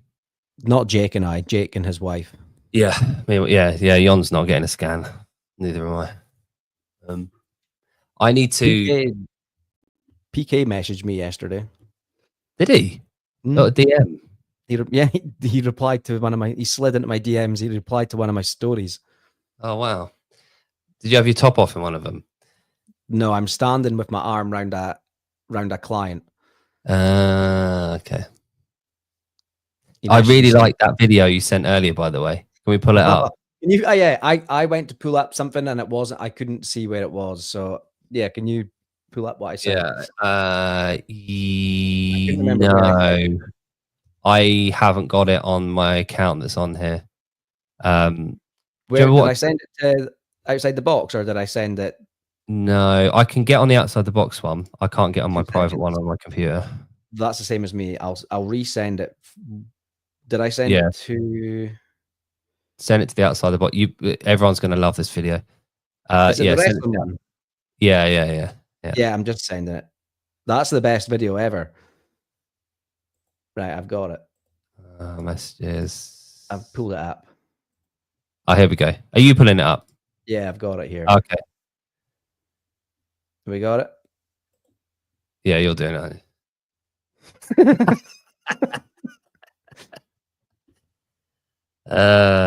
Good.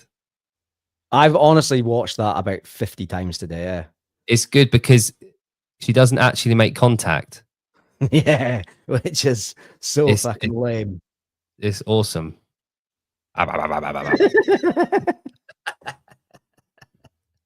Love it. I forwarded it to Haley saying you're getting the finishing move.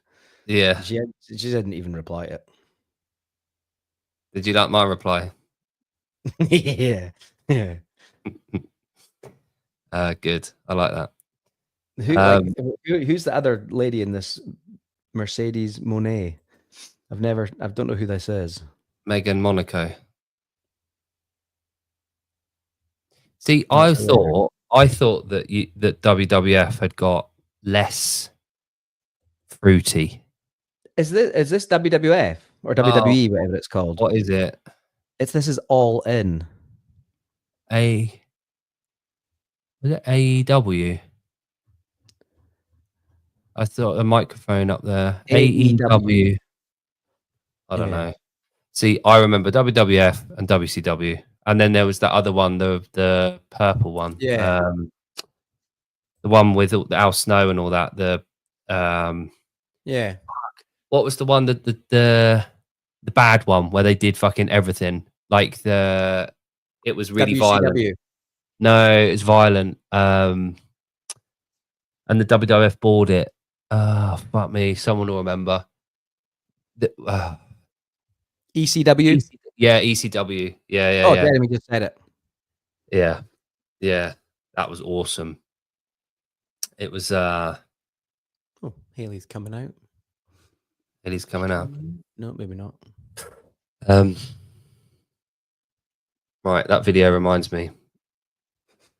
It's bedtime soon. I just text Haley asking if Adam was wanting me to put him to bed. He's staying up late tonight because it's the school holidays. Yeah. It started, isn't it? Do you know what one of my favourite things this week's been? The parents around like the area and everything have said, oh no, we've got 6 weeks of having the kids at home. I love it. I know.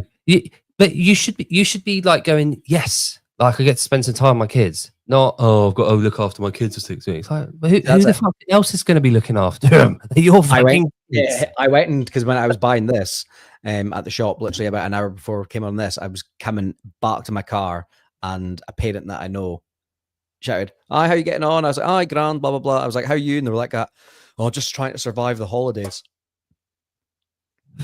Oh. And I was like, "Oh, I'm fucking loving it." See, I think they say that shit because they think they should say it. There's so many little things like that people say throughout the day where you think, I think you're just saying that because that's just your auto response. I don't think you genuinely mean it. Mm-hmm. I don't think people mean it.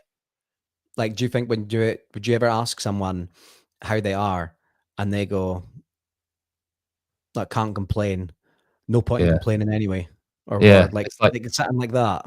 Oh, it's gross. It's like, I want to say bad, but I know that I shouldn't. But I want you to know that I was going to say bad, but I haven't. But it's like just getting on with things. No point in complaining. Nobody listens anyway. And you're like, all right, cool. See you later. Yeah, cool. Bye. When when someone walks in a room, they stop asking me now. Someone walks in and saying, all right, and they'll go, yeah, weather, something, whatever, and then they go, you're right, and I always go, I am amazing or incredible. Just like real ham it up. And they're like, oh, well, yeah. Shocked. Jeremy, I left you all a present. Jeremy's left us a present. Okay. What has he left us? Where have you left it? Do you take a shit in your living room? I've got it here. Oh, hang on. butt stuff. Hang on, let me just. Thank you, Jeremy. Oh no! Stop! Hang on, I'll pull it up. Hang on. It's a clip. Yeah, Jeremy said. You know when Jeremy said, "Oh, are you on the show? It's a really funny thing that happened." And then we said, "What happened?" He went, "Oh, you're gonna have to find out." Hang on, okay. Hang on, here we go. I'll turn it up a bit. And racism, honestly. No, sorry, I'm not even paying attention. Who do you think that guy is? Like a 14. What is this? No, he's boofing. What? He's boofing. There's a girl there. She's gonna. Might end racism, honestly. That's called boofing, by the way. What the fuck? It's typically done with like cocaine and stuff, not smoke. It gets What is he into your, doing? gets into your system faster if you put drugs up your ass. But what is he blowing it up there? Yeah, I assume so. That's the only thing I can think of. Do you not know what boofing is? No. Sounds I'll great. show you. I'll show you. I won't actually show you, but Yeah. See a video of me doing it in 1997.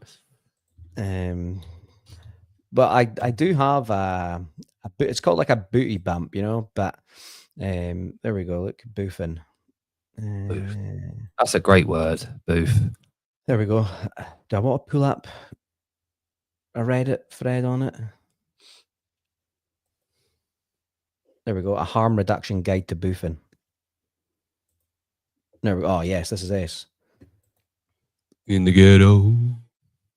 Look at this. What we doing? Boof. Oh my fuck it out. Look at that image. Picture. Measure with your syringe 1 Oh, I millimeter. wouldn't do it with a syringe. That's fucking nuts. You can't syringe up the arse.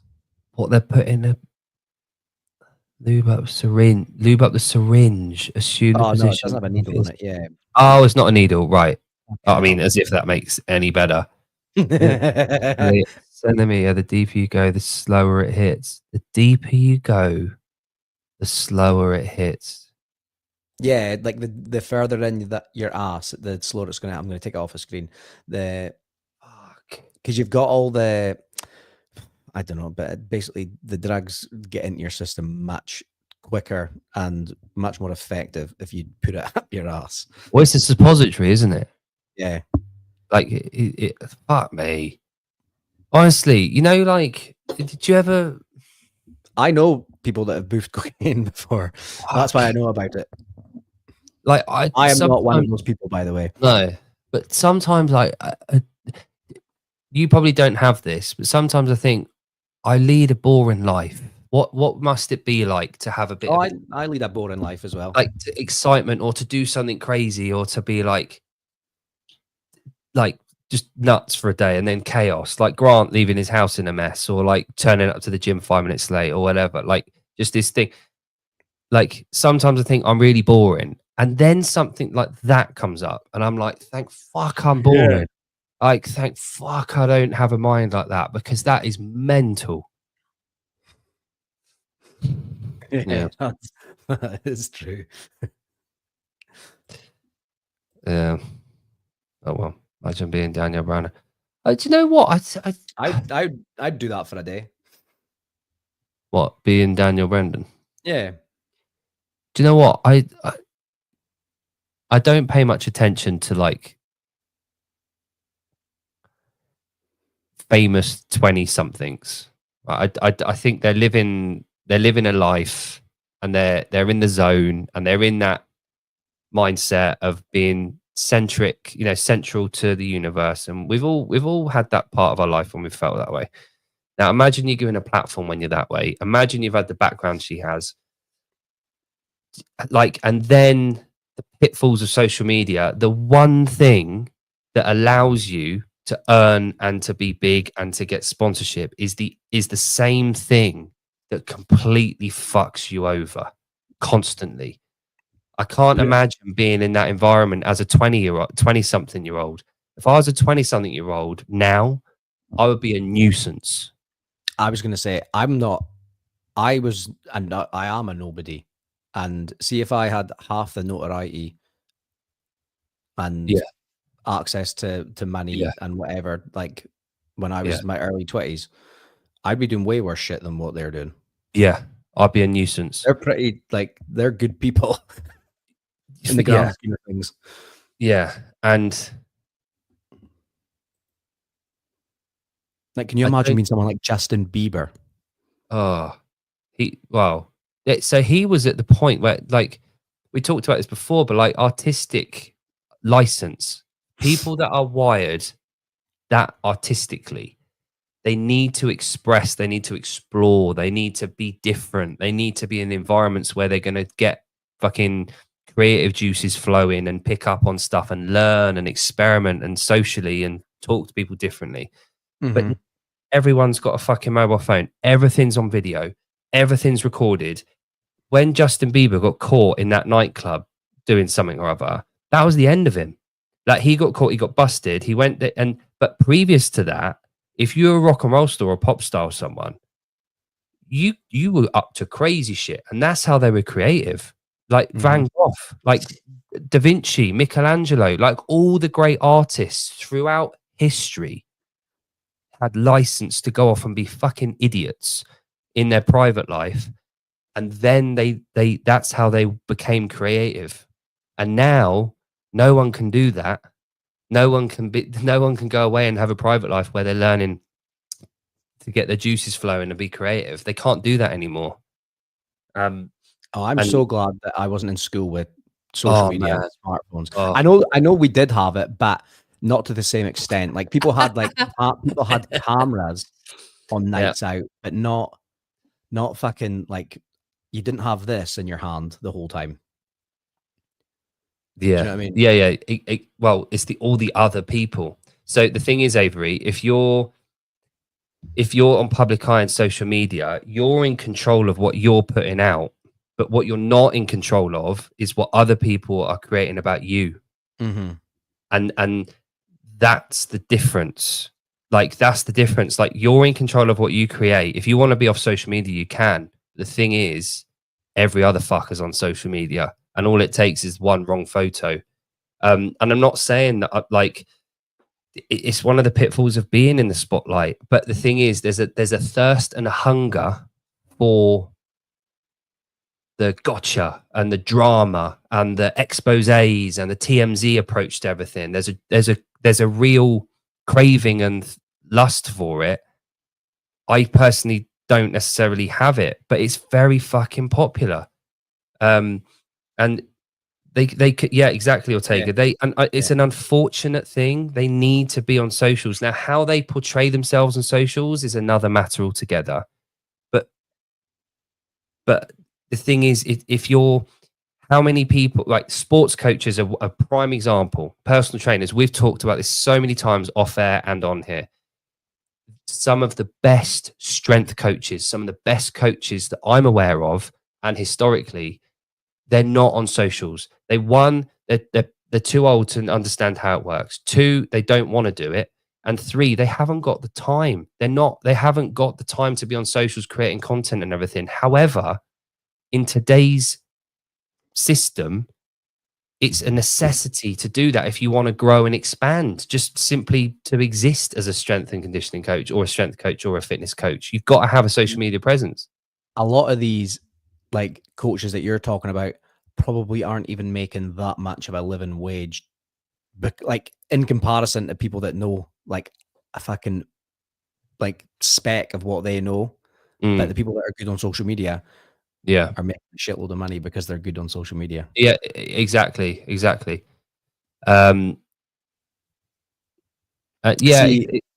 do you know what? It's not even that simple, because you need to be the person and this is where the fitness industry's, I hate it, because people are just regurgitating the same stuff, and it's not in their own, it's not in their own voice, especially not in the CrossFit space, but in, like, just the, like, health and fitness space in general. This is what 3,000 calories of bread looks like.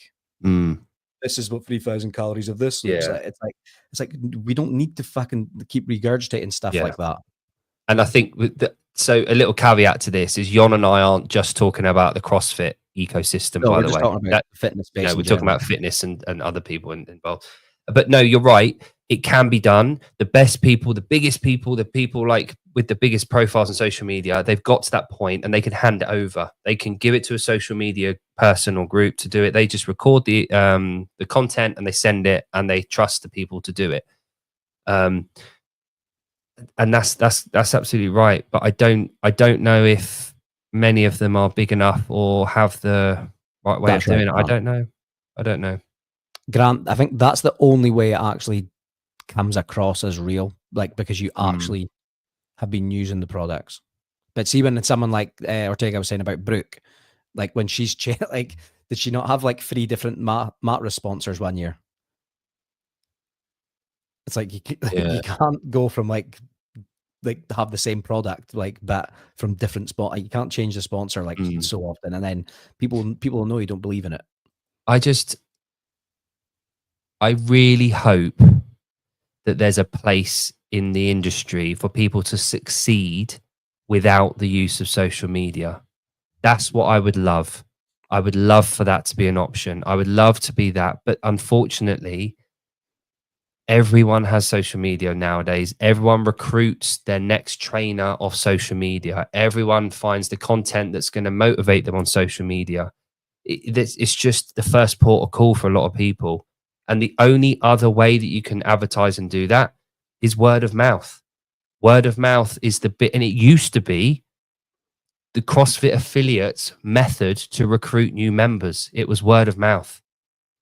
I think gyms are different than someone like myself, because gyms can still be very successful through word of mouth, especially when you like, you know, you're a part of the community. But I think people looking for an individual coach, they definitely need to like be on social media a lot. I relied on word of mouth for the first maybe 6 years of like coaching, but I was working alongside that.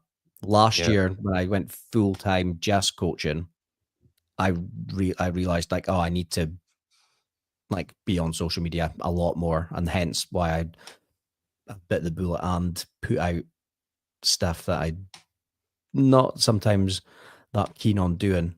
I never do stuff that is not me, but I don't really like putting myself out there on social media, if that makes sense. Which is strange because we have a podcast, but this is different than trying to cram information a 60-second reel that's trying to draw attention for the business, if that makes sense. That's the thing, and I hope that I'm right in saying this is obviously metaphorically speaking. Name the film. You have to lick a few tips. Let's say that. Like it's never going to be perfect. And if you see what you're doing as a career and as a job and work, it's called work. It's not called super fun, happy time. That's my dad's quote. Like my dad worked as a metal sheet worker for 40 years. Like he didn't fucking enjoy work, but it earned enough money to pay for our mortgage and our food and our cars and our football subscription. Like it did the job. If you are a social media person, you're gonna have to deal with social media. If that's how your earnings come about, that's part of the, you know, my dad used to have blisters all over his hands all the time. He's got tinnitus now. He's half blind in an eye. It's all because of his work. People that are in the fucking army, in the armed forces, they have to deal with being in the armed forces. When you go to join the army, you understand you're going to war probably. It's not going to be ideal. Every job has its downsides. And one of the only downsides I see to being in social media now, if that is where you make your money, is the clapbacks and the negativity that comes with it. And you have to put up with it. And posting on social media isn't a bad problem to have if that's what you're complaining about with your work. And I know I just complained about I don't like doing it, but it's like I'd much rather do that than be fucking stuck under a car trying to fix a car all day, or working for the council, fucking emptying bins or fucking, you know what I mean? I'd much rather be sitting at the computer or sitting in Starbucks, fucking editing a reel to fucking post on my business social media while I'm chatting to clients. You know what I mean? I'd much rather be doing that. I know you know a lot of people in the care industry as well. You're involved in it directly. My wife Katie, her friend Amanda in Bristol, before she had her kids, she worked in the postnatal department of a hospital, and she was having to give methadone to newborns because they were born addicted to fucking heroin because their mums were jacking up when they were pregnant. Like, do you understand the heartbreak that a lot of people have to go through? You can't, like, I'm not even like, you've never heard anything like that, by the way. No, and it doesn't stop. Cold turkey. Yeah. Like, can you imagine being born addicted to heroin? Yeah. Like, that's hard. That's a hard job. When Adam was born, we were in the room and there was 3, because it was Edinburgh, so it was fucking heroin central. That's train spotting, like, country. Yeah. And there was 3 babies in the, like, in Skaboo that were, I was like asking, like, speaking to one of the nurses, I'm like, oh, what's wrong? And they're like, oh, those babies are going cold turkey. I was like, what do you mean? She's like, their mothers are smack addicts. I was like, fuck. Yeah. And it's like, I mean, like 2 days just non-stop. So it all comes back to, people talk about this all the time. The worst thing you've ever had is the worst thing you ever had. The hardest thing you've ever had to been through is the hardest thing you've had to been through. Your brain sees that as like your problems are your like problem. Like it's no less than anyone else's. It's just that's what you've had to deal with. But as you get older, you appreciate that, and that does give you perspective on what you're going through. It allows you to reflect, and it allows you to realize, do you know what I'm going through? The fact that I have to get up at 5 o'clock in the morning to have my cup of coffee in my warm house, to drive in my warm car to the gym where I'm teaching people how to do deadlifts, and I'm sat down for half an hour chatting to the coaches after, and I have a pretty easy life. Not too shit, is it? It's not too bad of a life just because your alarm's going off a bit before you want it. Oh yes, Mr. Perfect's here. Love it. I think, and Clock will agree with me on this. Like, of course he will. Of course he will. I do like Clock. I like his opinions. I like the role he plays. Just like CrossFit, just like Weed, just like Jeremy, just like Ortega, just like me, just like you, just like Lang, just like all the people. Jeremy, don't start. Your Bible studies, I've done enough of that shit. I learned everything I need to learn. Where's your Quran learning? Where's your Quran studies, Jeremy? I want to know about that. Like that. You need to learn. I like that. I knew he wasn't talking to us.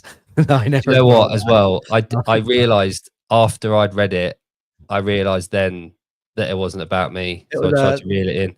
That was a real savvy moment. It was. Clock, I apologize. I thought that was aimed at me. It wasn't. Was about the military being gay. That's what it was Yeah. about. Yeah. I just thought, I'm just going to let you go with it. It was great. Yeah. No, I'm not above apologizing. I do it enough. But you admitted you were wrong this morning. I was, yeah. And the good thing is, like, I don't mind being wrong. If I'm corrected and I learn, fucking brilliant. I'm getting better. Like, it's important to do that. Oh, is that Haley? She sent me a video from Adam. You can watch it. Oh yeah, sure, watch it. Where are we? I was in the kitchen. Yeah. She's oh, like, good. Yeah. He doesn't want Mum. He wants Dad. It's 10 o'clock now anyway. Should probably wrap up. But yeah, it to sum it all up, I think well, Steve, trust me, you're talking to the people that talk the most amount of fucking nonsense and shit in Savon's chat for the last 3 or 4 years. I wouldn't ever come on as a fake profile personally. No. I used to have my full name in it, which Savan used to get wrong all the time. Hence why I then changed it to Jon Clark.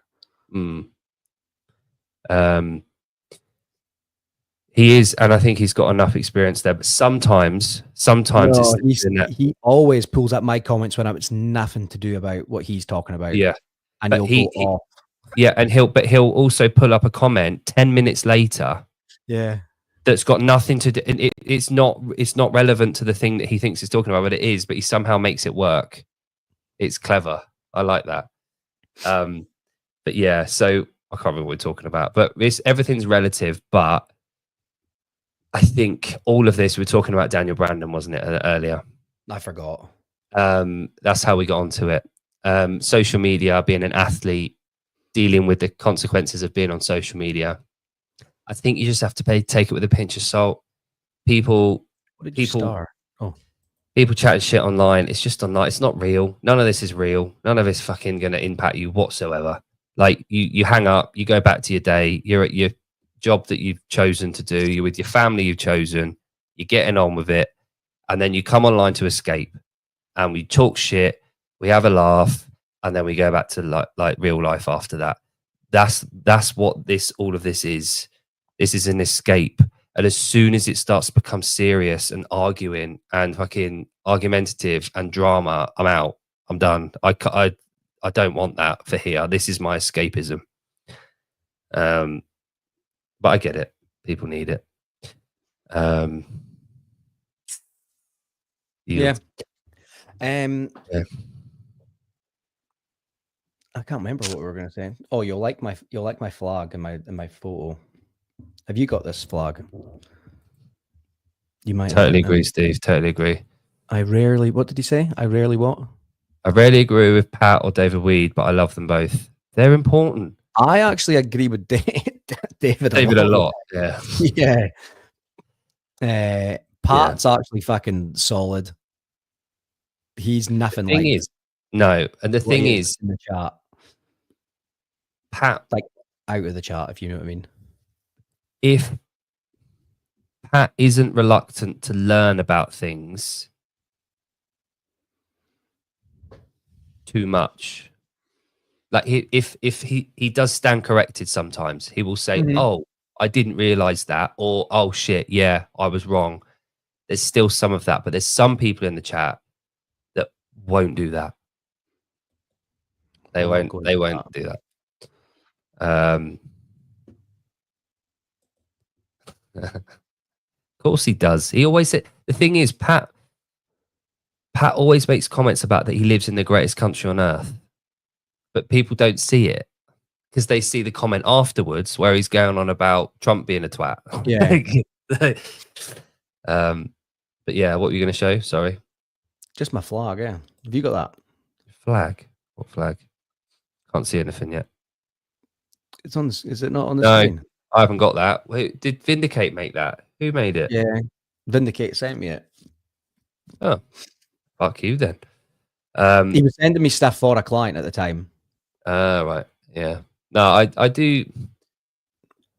Thing is, I wouldn't know where to put it. This is my client Charles. In the last 54 weeks, he's dropped 54 pounds. Oh, cool. And he proper changed his life. I don't want to say changed his life. That sounds dramatic, right? But it has changed his life. He just won his age group at DECA yesterday. That's the photo I'm saying PK replied to yesterday. Look at you, eh? Where's your torso gone? I can't see it. It's hidden. I love those wall bars, by the way. I was doing pull-ups on them yesterday, funnily enough. Yeah, I bet you were. I was trying to do a toaster bar on my back, leaning against it. Good. That's a Ninja Warrior style gym. So they've got the rings and all on the ceiling. They've got the curved wall and everything like that. It's a cool gym. It's not a CrossFit affiliate. It's like a Ninja Warrior style, like a calisthenics kind of gym. They do parkour classes and all that kind of stuff.